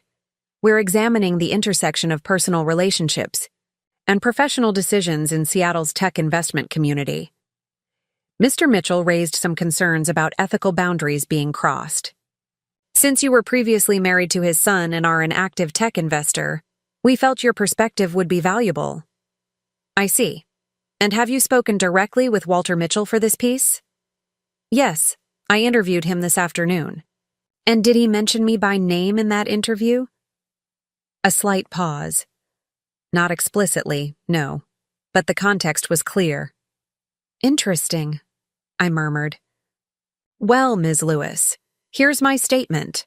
I have built my investment career on detailed market analysis, industry expertise, and a track record of identifying promising opportunities before they become obvious to the broader market. My personal connections have never influenced my professional judgments. I welcome scrutiny of my investment decisions as they speak for themselves." "That's very clear," Diane said. "But would you care to address the allegations of conflict of interest more directly?" "What specific allegations would those be?" I asked innocently. "As you just said, Walter Mitchell didn't name me in his interview with you." Another pause. "The implication was—" "Ms. Lewis," I interrupted gently. "I'm sure you understand the difference between implications and allegations. One can be printed in a reputable business journal, the other might be considered defamatory. I'm happy to discuss my investment philosophy and track record in detail if you'd like. But I won't respond to vague implications from a family that clearly has a personal axe to grind." The silence on the other end of the line stretched for several seconds. "I understand your position," Diane finally said. "Would you be willing to provide documentation of your investment track record for the article? Something that demonstrates your success is based on market insight rather than connections." "I would. I'll have my assistant send over verified performance metrics for my key investments over the past 5 years, appropriately anonymized to protect client confidentiality." After hanging up, I immediately called Linda to brief her on the conversation. "Good instincts," she approved. "You defended your reputation without attacking the Mitchells directly. The Business Journal will have to tread carefully now if they don't want to appear biased." "Do you think it will be enough?" I asked. Linda sighed. "Honestly, the Mitchells are just getting started. This media campaign is likely a smokescreen for something else." "Like what?" "If I had to guess, They're trying to damage your professional reputation while building a case against you in the divorce proceedings. The fraud allegations they've made, they're not just trying to scare your clients away. They're trying to establish a pattern they can present in court. I took a deep breath. So what's our next move? We go on offense, Linda said firmly. I've been digging into the Mitchell family finances, and there are some inconsistencies. Nothing illegal, but definitely embarrassing if it came to light. We don't have to use this information, but having it gives us leverage.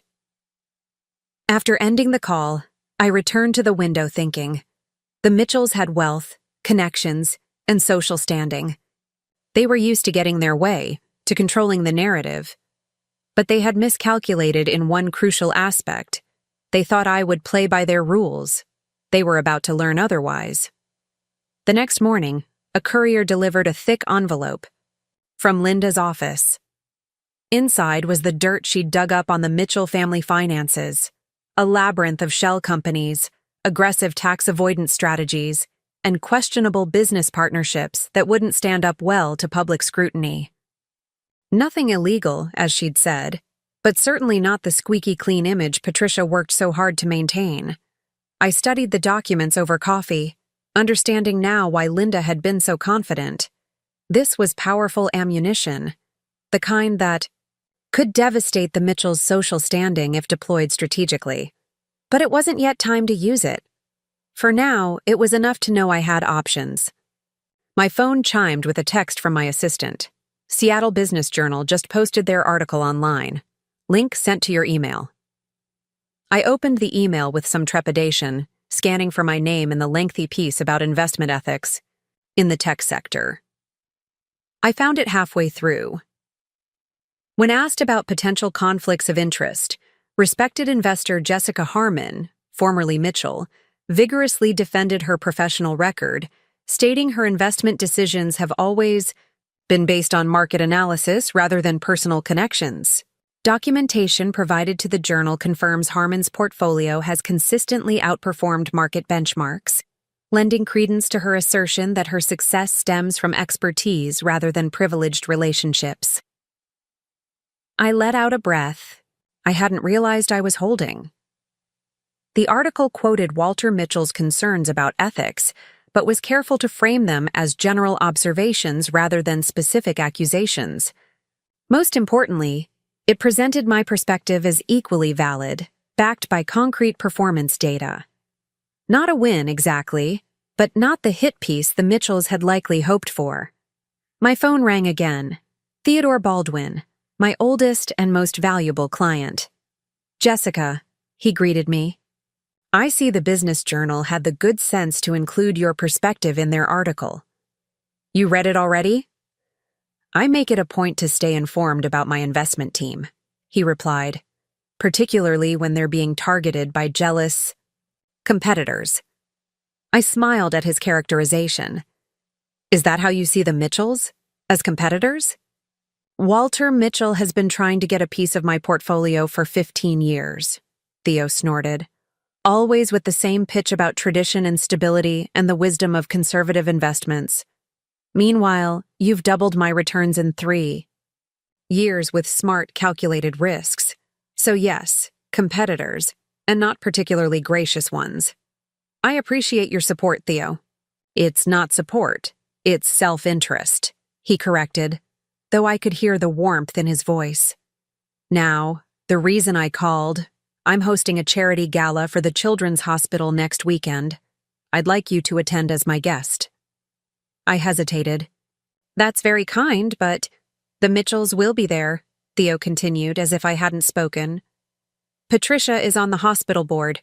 It would make a statement if you attended, head held high, mingling with the very people they're trying to turn against you. That's precisely why I'm hesitating, I admitted. I'm not sure I'm ready for another confrontation so soon.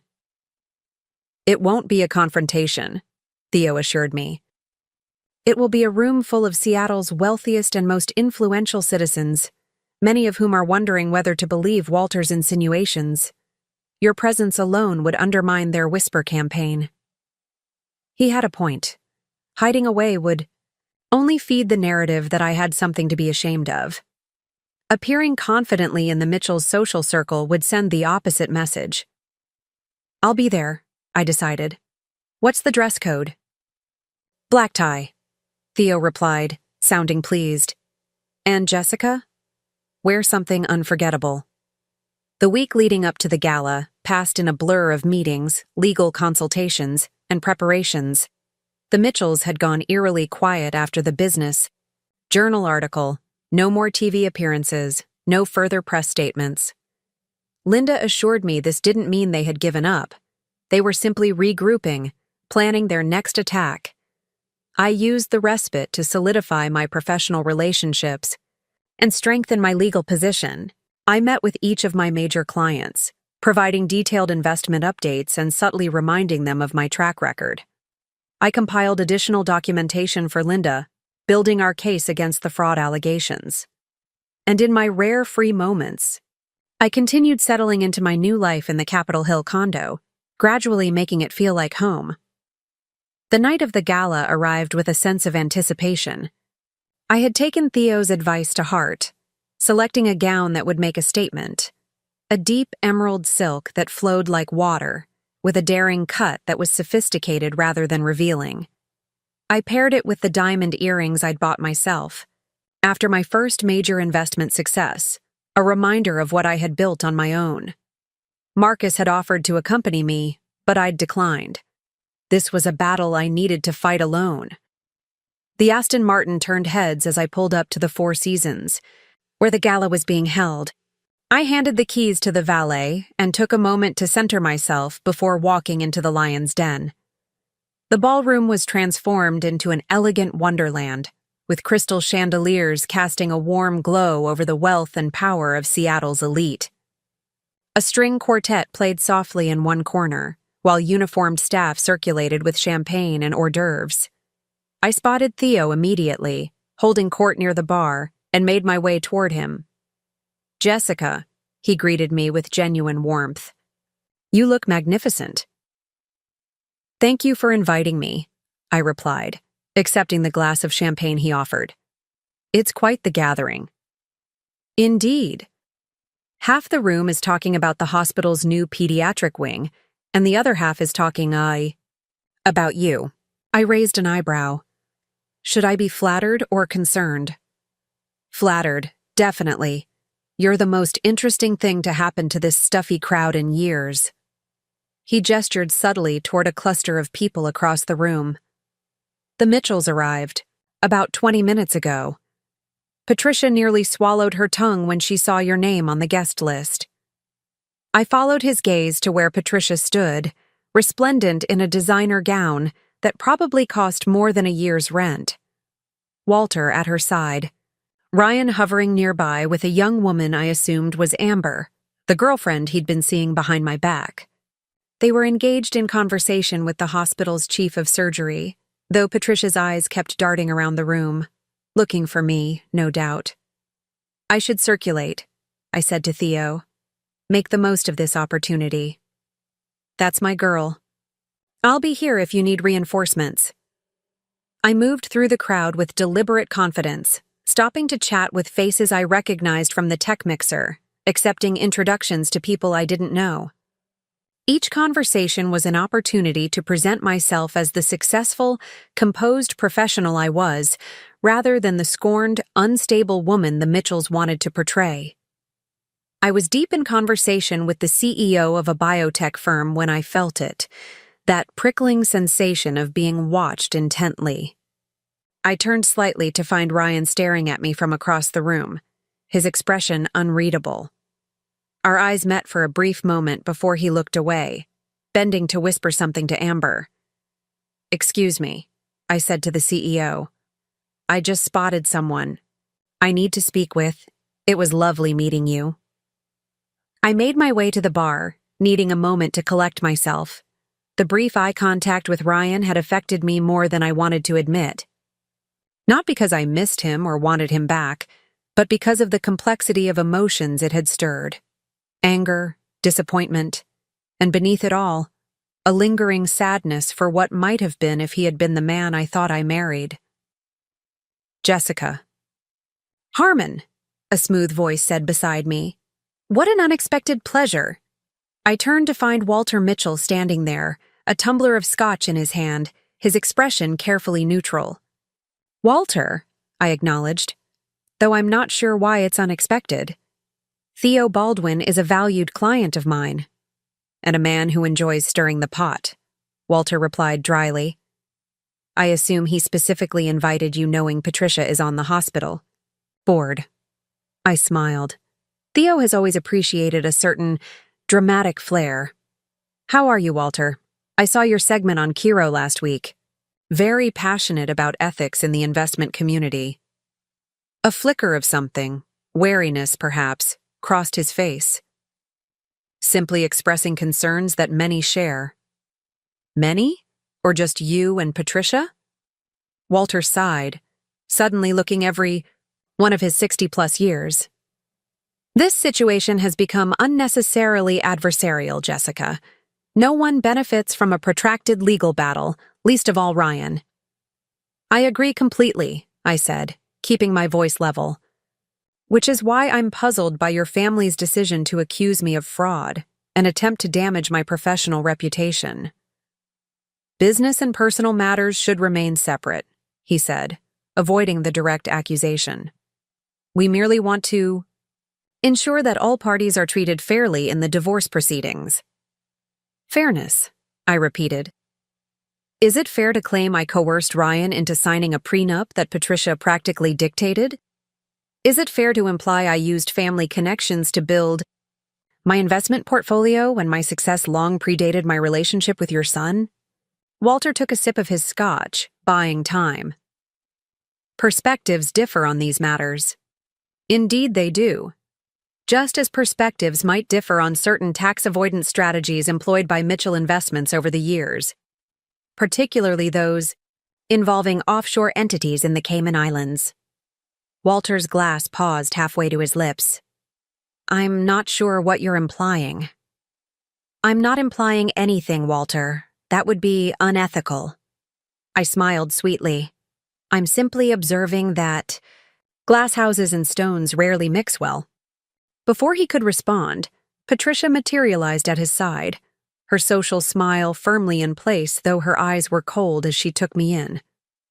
Jessica, she said, voice dripping with false warmth, how brave of you to show your face here. Patricia, I replied calmly. I was just telling Walter how much I appreciate his concern for ethics in business.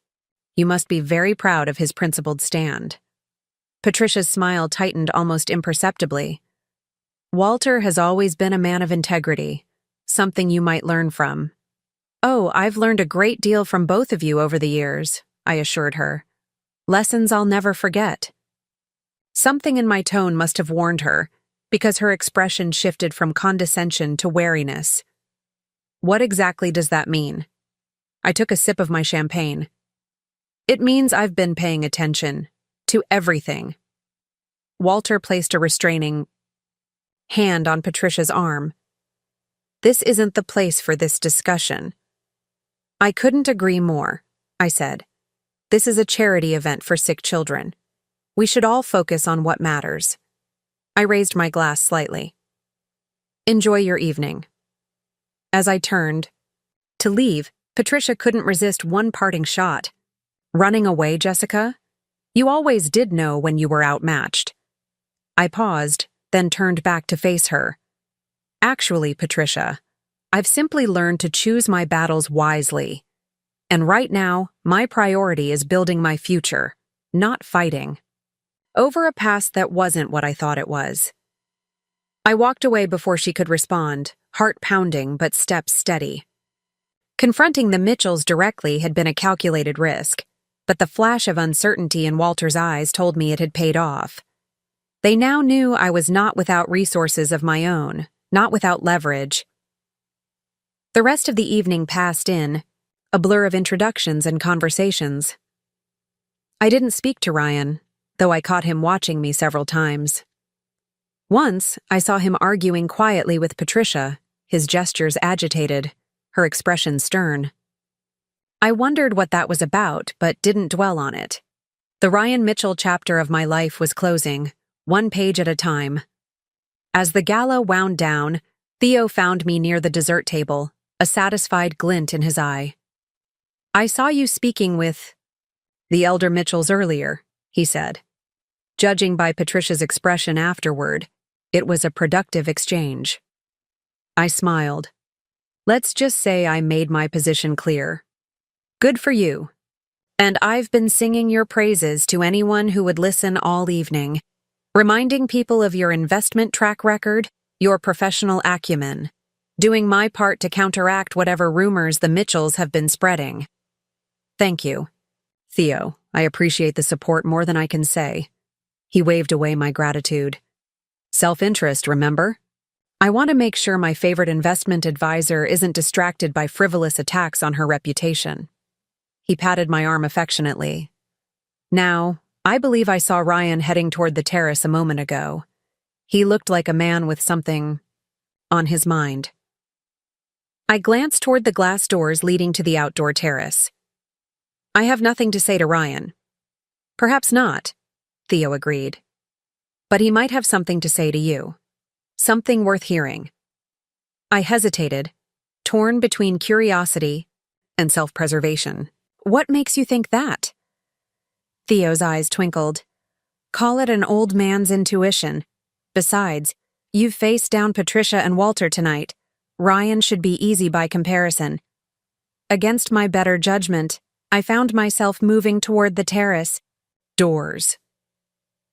The night air was cool and crisp, a welcome respite from the warmth of the ballroom. Ryan stood alone at the railing, staring out at the Seattle skyline, a glass of something amber in his hand. Ryan, I said softly, announcing my presence. He turned, surprise flickering across his face before he schooled his expression into something more neutral. Jessica, I wasn't sure you'd speak to me tonight. I wasn't sure either, I admitted, moving to stand beside him at the railing, careful to maintain distance between us. Theo seemed to think you might have something to say. Ryan sighed, running a hand through his hair, that familiar gesture that had once made my heart flutter. Now it just reminded me of his agitation whenever he was cornered. I wanted to apologize, he said finally, for calling you worthless. It was cruel and untrue, and I've regretted it every day since. The apology was unexpected, and I took a moment to examine my feelings about it. There was a time when those words would have meant everything to me. Now they felt like too little. Too late. Thank you for saying that, I replied evenly. But it doesn't change anything. Ryan nodded, looking down at his drink. I know, I just needed you to hear it. He hesitated, then added, I saw you talking to my parents earlier. They seemed rattled afterward. I allowed myself a small smile. Let's just say I made it clear I'm not as defenseless as they might have thought. Mother wanted to leave immediately after your conversation. Dad talked her out of it, said it would create too much gossip. He glanced at me curiously. What exactly did you say to them? That's between me and your parents, I replied. But I suspect they'll be reconsidering their legal strategy. Ryan studied me for a long moment. You've changed. No, I corrected him. I've always been this person. You just never bothered to see it. He flinched slightly at that. That's not fair, Jess. I saw you. I loved you. You loved the idea of me, I said quietly. The supportive wife who funded your dreams and never challenged your family's treatment of her. The woman who made you feel good about yourself without demanding equal respect in return. Ryan opened his mouth as if to argue, then closed it again, unable to refute the truth of my words. I did love you, he said eventually. In my way. Your way wasn't enough, I replied, not unkindly. And it wasn't love, Ryan. It was convenience. We stood in silence for a moment, the weight of 5 years and countless missed opportunities hanging between us. Is she worth it? I asked finally. Amber, is she worth everything you're losing? Ryan's expression clouded. Amber and I. It's complicated.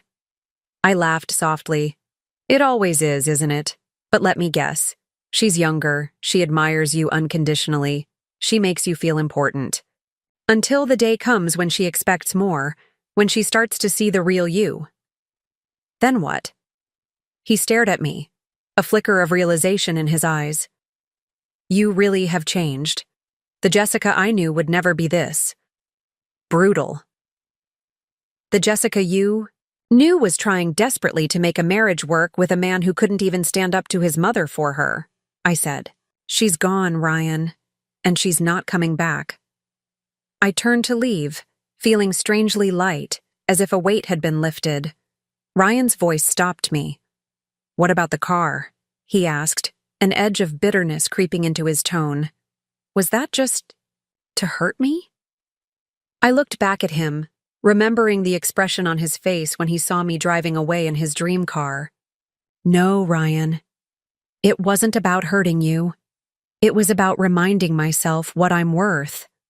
With that, I walked back into the ballroom, leaving Ryan alone on the terrace with his drink and his regrets. It felt like closure, in a way our legal proceedings never could. An ending written on my terms, not his or his family's. Theo was waiting near the exit, coat already in hand. Ready to leave? He asked, observing my expression. You look like a woman who's said what needed saying. I am, and I have, I confirmed. Thank you for pushing me to come tonight. As we walked out together, I saw Patricia watching from across the room, her eyes following me with a mixture of anger and something that might have been grudging respect. I nodded slightly in her direction, a gesture that acknowledged our battle, without conceding defeat. Outside, the valet brought around my Aston Martin, its sleek lines gleaming under the hotel's lights. Theo whistled appreciatively. Now that, he said, is what I call a statement piece. I smiled as I slid behind the wheel. It certainly is. Good night, Theo. As I drove away from the Four Seasons, the city lights blurring around me, I felt something I hadn't experienced in a long time: peace. The Mitchells weren't defeated, not yet. The divorce proceedings were still ahead. The legal battles would continue. But tonight, I had stood my ground. I had faced them on their own turf and walked away stronger. The road ahead was still uncertain, but for the first time, I was excited to see where it might lead. 2 days after the charity gala, Linda called, with news. The Mitchells want to meet, she said, her voice cautious but optimistic. Their lawyers reached out this morning requesting a settlement conference. I set down my coffee mug, surprised. That's unexpected. What changed? Something must have happened at that gala, Linda replied. Whatever you said to Walter Mitchell seems to have made an impression. I smiled, remembering the flash of concern in Walter's eyes when I'd mentioned the Cayman Islands. Let's just say I gave him a gentle reminder that public scrutiny cuts both ways. Well, it worked. They're suggesting next Tuesday at our offices. And Jessica? Their tone was markedly different, less combative, more conciliatory. What are they offering? They didn't specify terms yet, but the fact that they're coming to us rather than demanding we come to them speaks volumes. This is a shift in strategy. After hanging up, I moved to the floor-to-ceiling windows of my condo, gazing out at the Seattle skyline as I considered this development. The Mitchells were retreating, regrouping. That didn't mean victory, not yet, but it was a sign that my stance at the gala had altered the dynamics of our conflict.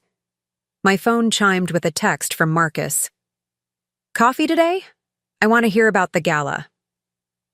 I hesitated, then replied, How about lunch instead? I have news to share. His response was immediate. Name the place and time. We met at a small bistro in Capitol Hill, away from the downtown spots where we might encounter business associates or, worse, the Mitchells. Marcus was already seated when I arrived, his face lighting up when he saw me. "You look different," he said as I slid into the chair across from him. "More, I don't know, settled? Do I?" I smiled, accepting the menu the server handed. Me. "Maybe I am. The Mitchells have requested a settlement conference." Marcus's eyebrows shot up. "That's a change of tune. Last I heard, they were all but accusing you of financial crimes on local TV." Things shifted after the gala. I had some interesting conversations with Walter and Patricia, and with Ryan. "Ah," Marcus nodded knowingly. "You found leverage." I studied him over my menu. "What makes you say that?" "Because I know you, Jessica Harmon. You're not just smart, you're strategic. And the Mitchells wouldn't back down unless you gave them a compelling reason to." I laughed softly. "Your faith in me is flattering." "Not faith," he corrected. "Observation. So what's your plan for this settlement conference?" We ordered lunch before I answered, waiting until the server was out of earshot. "To get what I'm owed. Nothing more, nothing less. The loans I made to Ryan, documented with interest. A clean break with no lingering financial entanglements. And the house. In Madison Park? It's mine legally, my down payment, my name on the mortgage. But I'm willing to sell it and split any profits above what I've invested. I don't want to live there anymore, and fighting over it would just prolong this whole process." Marcus nodded approvingly. "Reasonable but firm. The Mitchells won't know what hit them." "They're not used to dealing with women who stand their ground," I agreed. "Patricia runs that family with an iron fist, but outside their circle, she expects women to defer to wealth and social standing." "Speaking of Patricia," Marcus said, leaning forward, "I heard through the grapevine that she's been unusually quiet at her usual social functions this week. No subtle digs at you, no veiled references to the divorce. Complete radio silence." I raised an eyebrow. "Your grapevine reaches into Patricia Mitchell's social circle?" He grinned. "My mother serves on 3 of the same charity boards. She's been keeping an ear out for me, or for you, more accurately." "Your mother's spying on Patricia Mitchell for me?" Now I'm truly flattered. "Don't be. Mom never liked the Mitchells. Too pretentious, she always said. She's enjoying this more." "Then she probably should." Our food arrived, and for a while, we ate in comfortable silence. Marcus was easy to be with. No constant calculation of what to say, no fear of inadvertently triggering criticism. Just conversation that flowed naturally, punctuated by genuine laughter and moments of thoughtful quiet. "Can I ask you something personal?" Marcus said as we were finishing our meals. I tensed slightly but nodded. "You can ask." I might not answer. "Fair enough." He set down his fork. "After everything that's happened, after how they've treated you, do you miss any of it? The marriage, the family connections, the social circle?" The question caught me off guard, not because it was intrusive, but because I hadn't really examined my feelings about what I'd lost, only what I'd gained in walking away. "I miss the idea of it," I said slowly. "The partnership I thought I had with Ryan, the family I hoped we might become, but the reality." I shook my head. "No, I don't miss being constantly judged and found wanting. I don't miss watching Ryan choose his mother's approval over my dignity, time and again. And I certainly don't miss pretending that wealth and social status are adequate substitutes for genuine connection." Marcus's eyes held mine, his expression thoughtful. "For what it's worth, I think you've gained far more than you've lost."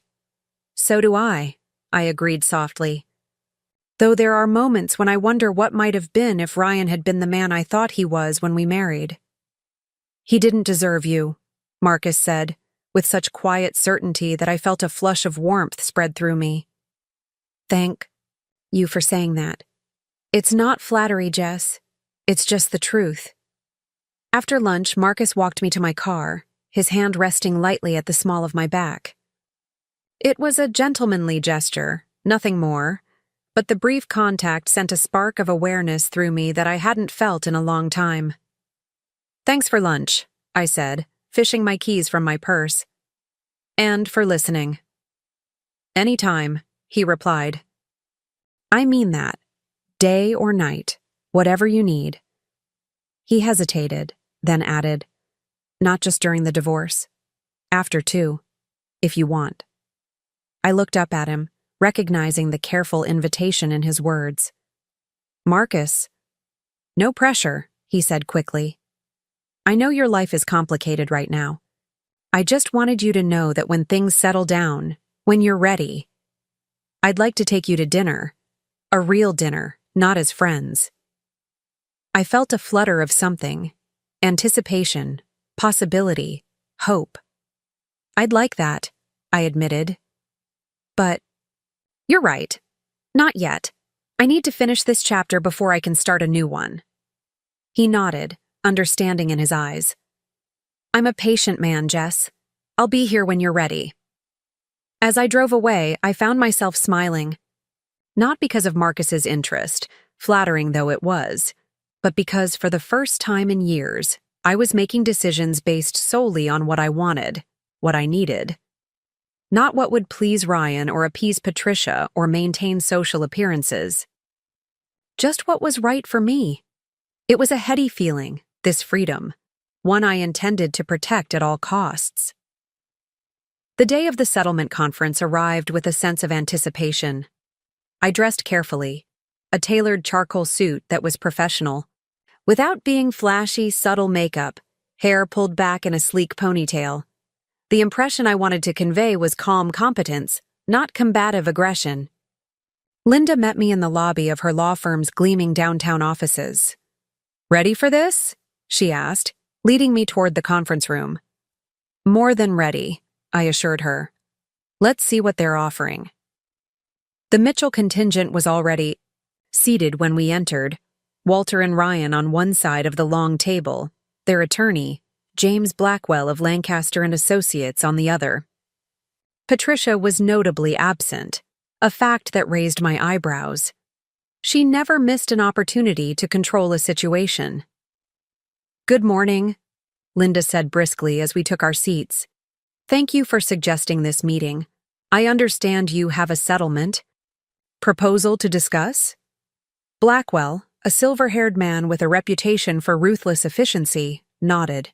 We do. But first, Mr. Mitchell Sr. has something he'd like to say.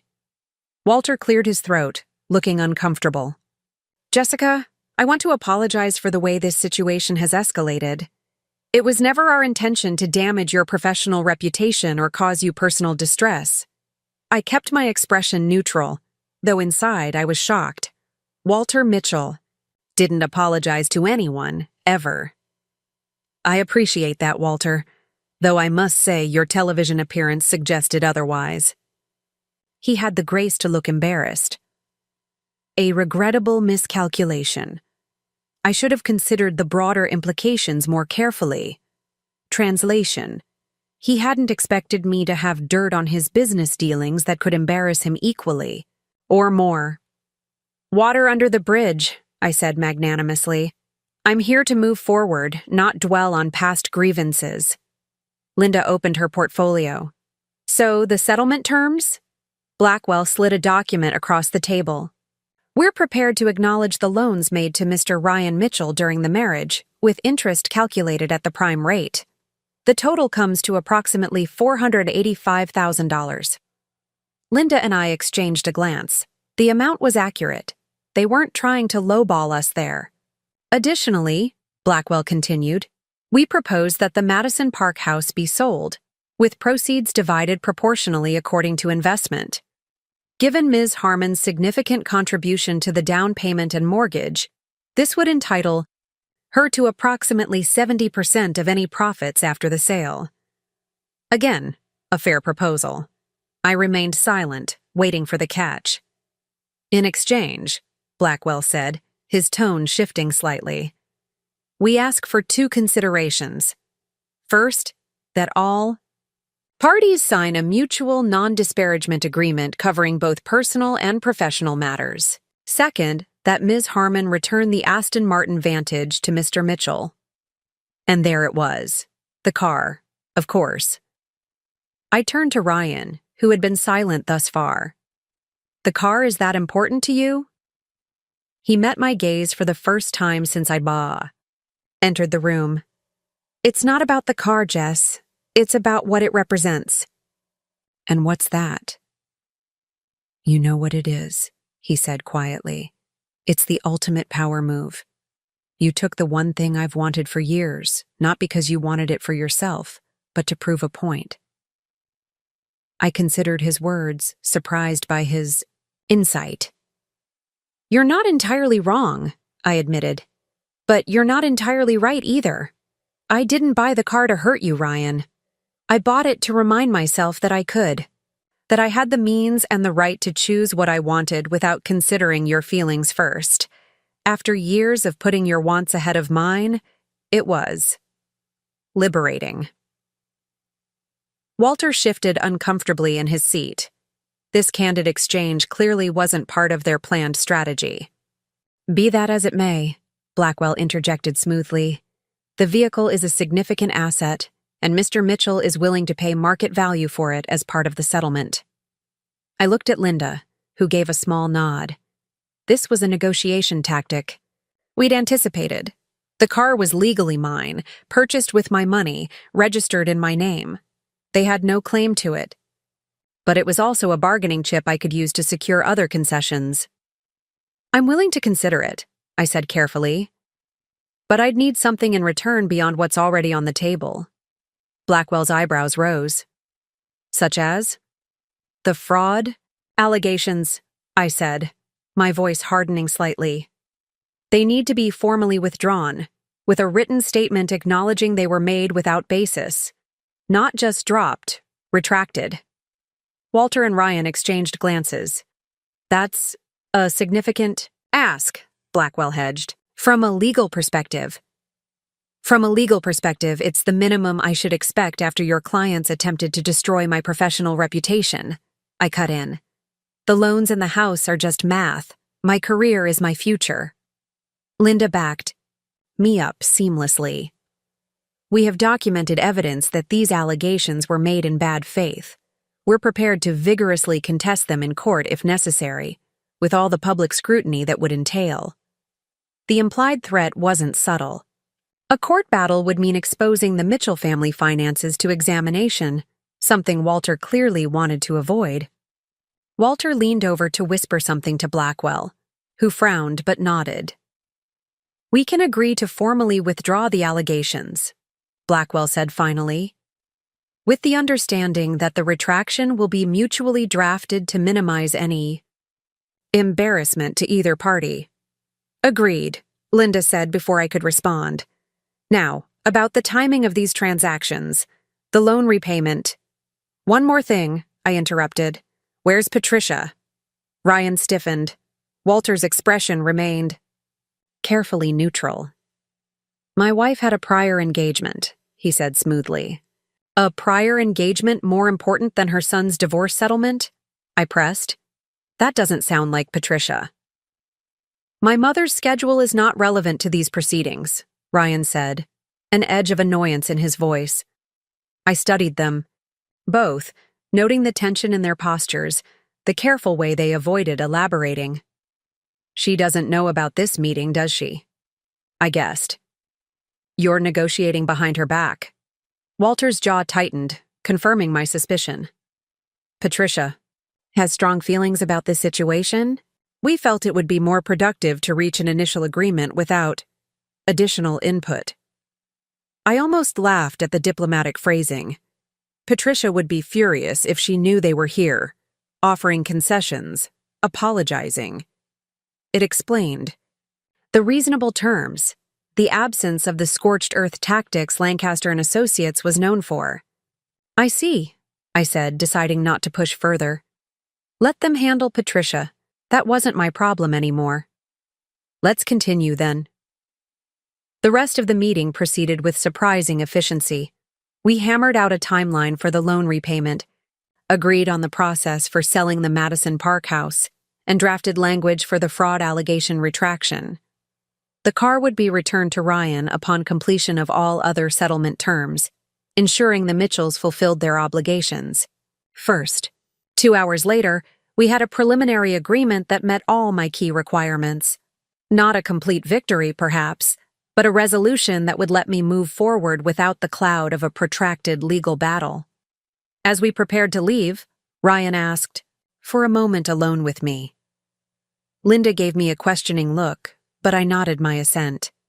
She and the others filed out, leaving Ryan and me facing each other across the conference table. "Thank you," he said after a moment of awkward silence, "for being reasonable today, for not dragging this out just to punish me. Contrary to what your mother might think, I never wanted to destroy you, Ryan. I just wanted what was rightfully mine." He nodded, looking down at his hands. "I know. I also know I don't deserve your consideration, not after everything." I studied him, noting the tension in his shoulders, the shadows under his eyes. The perfect, polished Ryan Mitchell was showing cracks. "Is Amber still in the picture?" I asked, curiosity getting the better of me. He laughed humorlessly. "No. She left the morning after the gala. Said she hadn't signed up for this level of family drama." "I'm sorry," I said, surprised to find I meant it. Not because I wanted him back, but because I knew what it felt like to be abandoned when things got difficult. "Don't be. You were right about her. About a lot of things." He hesitated, then added, "Mother doesn't know about the settlement terms. Yet. She's going to be difficult when she finds out." "That's not my concern anymore," I reminded him gently. "I know, He ran a hand through his hair, that familiar gesture that now seemed more nervous tic than charming habit. "I'm trying to stand on my own 2 feet for once. Make decisions without her influence. It's harder than I expected." The admission surprised me. Ryan had always insisted he wasn't under Patricia's thumb, even when the evidence suggested otherwise. This self-awareness was new. "It gets easier," I assured him. "The more you do it, the more natural it feels." He looked at me then, really looked at me, as if seeing me clearly for the first time in years. "You're different now. Stronger." "I've always been strong, Ryan. You just couldn't see it because you weren't looking." He nodded, accepting the gentle rebuke. "The car really means that much to you?" I considered the question carefully. "It's not about the car itself. It's what it represents. But if returning it helps close this chapter of our lives cleanly, I can let it go." Relief flickered across his face. "Thank you. And Jess? I really am sorry. For everything. As apologies." Went. It was vague but sincere.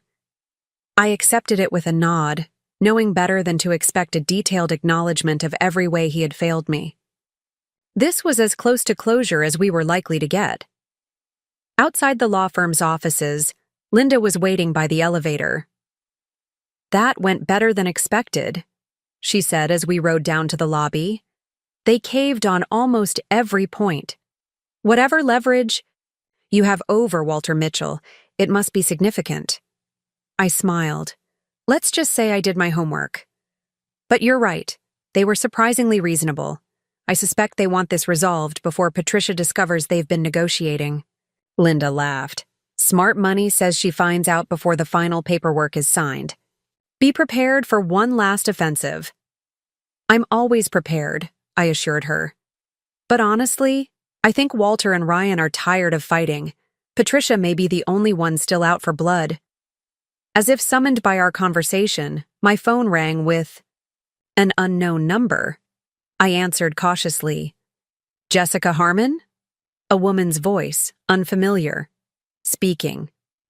"This is Evelyn Clark from Clark Realty. I'm calling about the Madison Park property. I understand it will be coming on the market soon? I frowned, exchanging a confused glance with Linda. We had just agreed to list the house, not more than an hour ago. There hadn't been time for word to spread to real estate agents. That's correct, but we haven't selected a listing agent yet. How did you hear about this? Patricia Mitchell referred me, the woman said cheerfully. She mentioned you were in a hurry to sell and suggested I reach out directly. I have several clients actively looking in that neighborhood who might be interested in a private sale, which could save you the hassle of listing. I felt a chill run down my spine. Patricia knew about the settlement terms. Somehow, she'd found out what we'd agreed to and was already moving to insert herself into the process. I see, I said, keeping my voice neutral. Thank you for your interest, Ms. Clark, but we'll be following a more traditional listing process. Have a good day. I hung up and immediately called Linda's attention to what had happened. Patricia knows. She's already trying to control the house sale. Linda's expression hardened. That was fast, even for her. Someone in that room must have tipped her off immediately after we reached agreement. My money's on Blackwell, I said. He probably called her the minute he stepped out. This complicates things, Linda acknowledged. If Patricia is actively working to undermine the settlement before it's even finalized, we need to move quickly. I'll have the formal documents drawn up by end of day and delivered to Lancaster for signature first thing tomorrow. I nodded, my mind racing with implications. And I need to secure the Madison Park house. Change the locks. Install a security system if necessary. I wouldn't put it past Patricia to try something more direct. Linda raised an eyebrow. You think she'd go that far? I think Patricia Mitchell considers herself at war. And in war, there are few rules she won't break to win. By the time I reached my condo, I had calls from 3 more real estate agents, all referred by Patricia, all suggesting private sales to interested parties they represented. I ignored them all. Whatever game Patricia was playing, I had no intention of participating. I grabbed my briefcase and headed right back out. I needed to visit the Madison Park house, ensure it was secure, perhaps remove anything of value I hadn't already taken. If Patricia was making moves regarding the house, I couldn't afford to leave it unattended. As I drove, I called Marcus. I need a favor, I said when he answered. Do you know any good security companies? Ones that could install a system today? What's happened? He asked, immediately alert. I explained the situation briefly. I know exactly who to call, he assured me. My buddy runs Elite Guard Security. They specialize in high-end residential systems. I'll have him meet you at the house in an hour. And Jess? I'm coming too. No arguments. I started to protest but stopped myself. This wasn't about pride or independence. If Patricia was escalating matters, having backup was simply prudent. Thank you, I said instead. I appreciate it. When I arrived at the Madison Park house, everything looked normal from the outside. The lawn was slightly overgrown. Neither Ryan nor I had been maintaining it since our separation, but otherwise the property appeared undisturbed. I used my key to enter, half expecting to find Patricia inside, but the house was empty and silent. I moved from room to room, checking for any signs of intrusion or disturbance. Everything seemed to be in order, though the place felt sterile. Now, a stage set, rather than a home. I was gathering some remaining paperwork from the office when the doorbell rang. Marcus stood on the porch with another man, presumably his security expert friend. Jess, this is Dave Ellison of Elite Guard. Dave, Jessica Harmon. Dave was a former military type, all efficiency and understated competence. Ms. Harmon, Marcus filled me in on the situation. I'll do a property assessment and can have a full security system installed within 3 hours. Motion sensors, cameras, remote monitoring, the works. That would be wonderful, I said, relieved. Cost isn't an issue. While Dave began his assessment, Marcus and I sat in the kitchen, the only room in the house that still felt vaguely welcoming. So they caved on nearly everything, Marcus said after I'd filled him in on the settlement conference. That's a win, isn't it? It should be, I agreed. But Patricia clearly isn't on board, and she has ways of making trouble. The real estate agent's calling me. That's just the beginning. She's sending a message. What message is that? That nothing happens without her approval. That even if Walter and Ryan are ready to settle, she's still in control. Marcus frowned. But legally, she has no standing in your divorce. She's not a party to it. Legally, no. But Patricia's power has never been about legal standing. It's about influence, manipulation, social pressure. She's built her entire identity around controlling her family and their image. My leaving Ryan standing up to her, it threatens everything she's constructed. So, what's your next move? I considered the question carefully. Secure this house. Get the settlement signed before she can derail it. And prepare for whatever she might do next. And the car? You're really going to give it back to Ryan? I smiled slightly. The car served its purpose. It was never about ownership. It was about making a statement. That statement's been made. I don't need the car anymore. Marcus seemed unconvinced. It feels like you're letting them win on that point. Sometimes winning isn't about keeping everything. It's about choosing your battles wisely and walking away with what truly matters. I gestured around us. This house, beautiful as it is, it's full of memories I'd rather leave behind. The car, too. My freedom, my reputation, my financial security, those are worth fighting for. The rest is just stuff. Dave returned from his assessment, interrupting our conversation. Good news and bad news, he said briskly. Good news is I can secure this place properly. We'll have a team here within the hour. Bad news is someone's already been inside. I straightened in. Alarm. What? When? Recently, Dave said. Within the last day or two. Professional job. They picked the back door lock. Wouldn't have noticed except I checked these things specifically. They were careful. Didn't disturb anything obvious, but they definitely entered the property. Marcus and I exchanged concerned glances. Can you tell what they were looking for? I asked. Dave shook his head. Can't say for sure, but if I had to guess, information. People who break in this carefully usually want documents, access to computers, that sort of thing. My mind raced, considering what might have been the target. My financial records? Evidence of the loans to Ryan? Or was it something else entirely? Something I hadn't even considered? I need to call Linda, I said, reaching for my phone. She needs to know about this. As I dialed, I moved to the window, gazing out at the peaceful neighborhood that had once felt like home.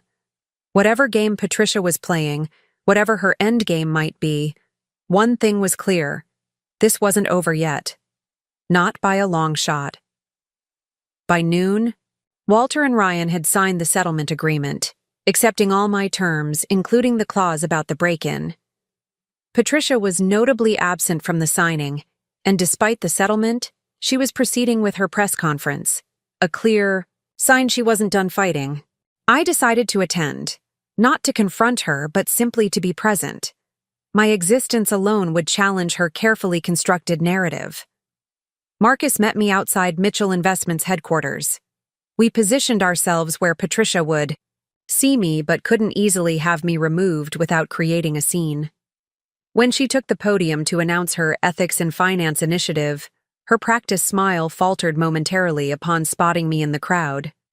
In today's investment landscape, Patricia proclaimed, we see too many instances where personal connections trump sound financial analysis, where relationships are leveraged for gain in ways that undermine the integrity of our business community.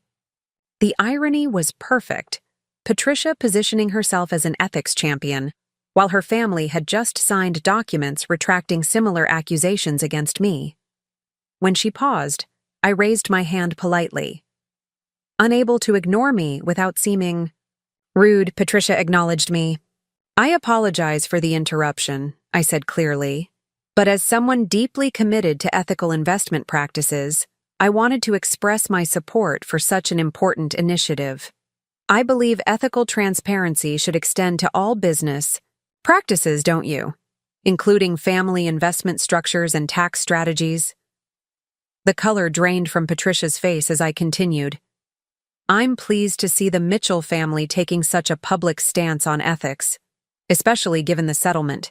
Papers signed this morning affirming my professional integrity and withdrawing all previous allegations against me. The reporters immediately perked up. This wasn't the story they'd expected.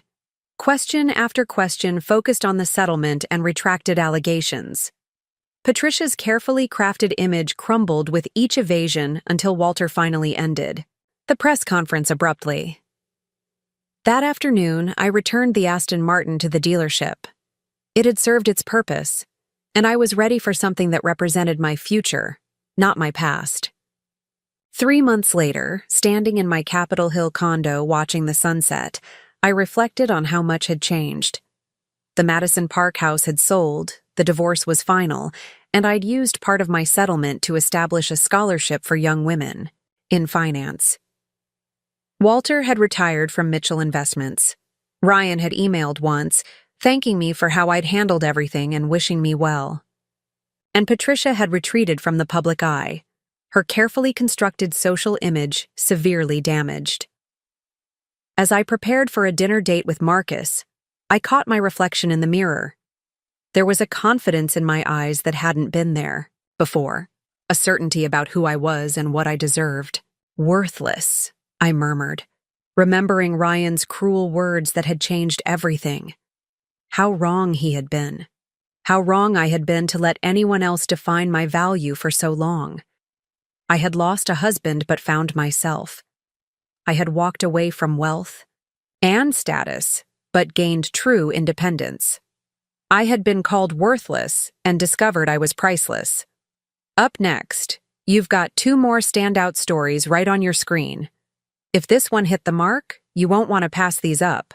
Just click and check them out.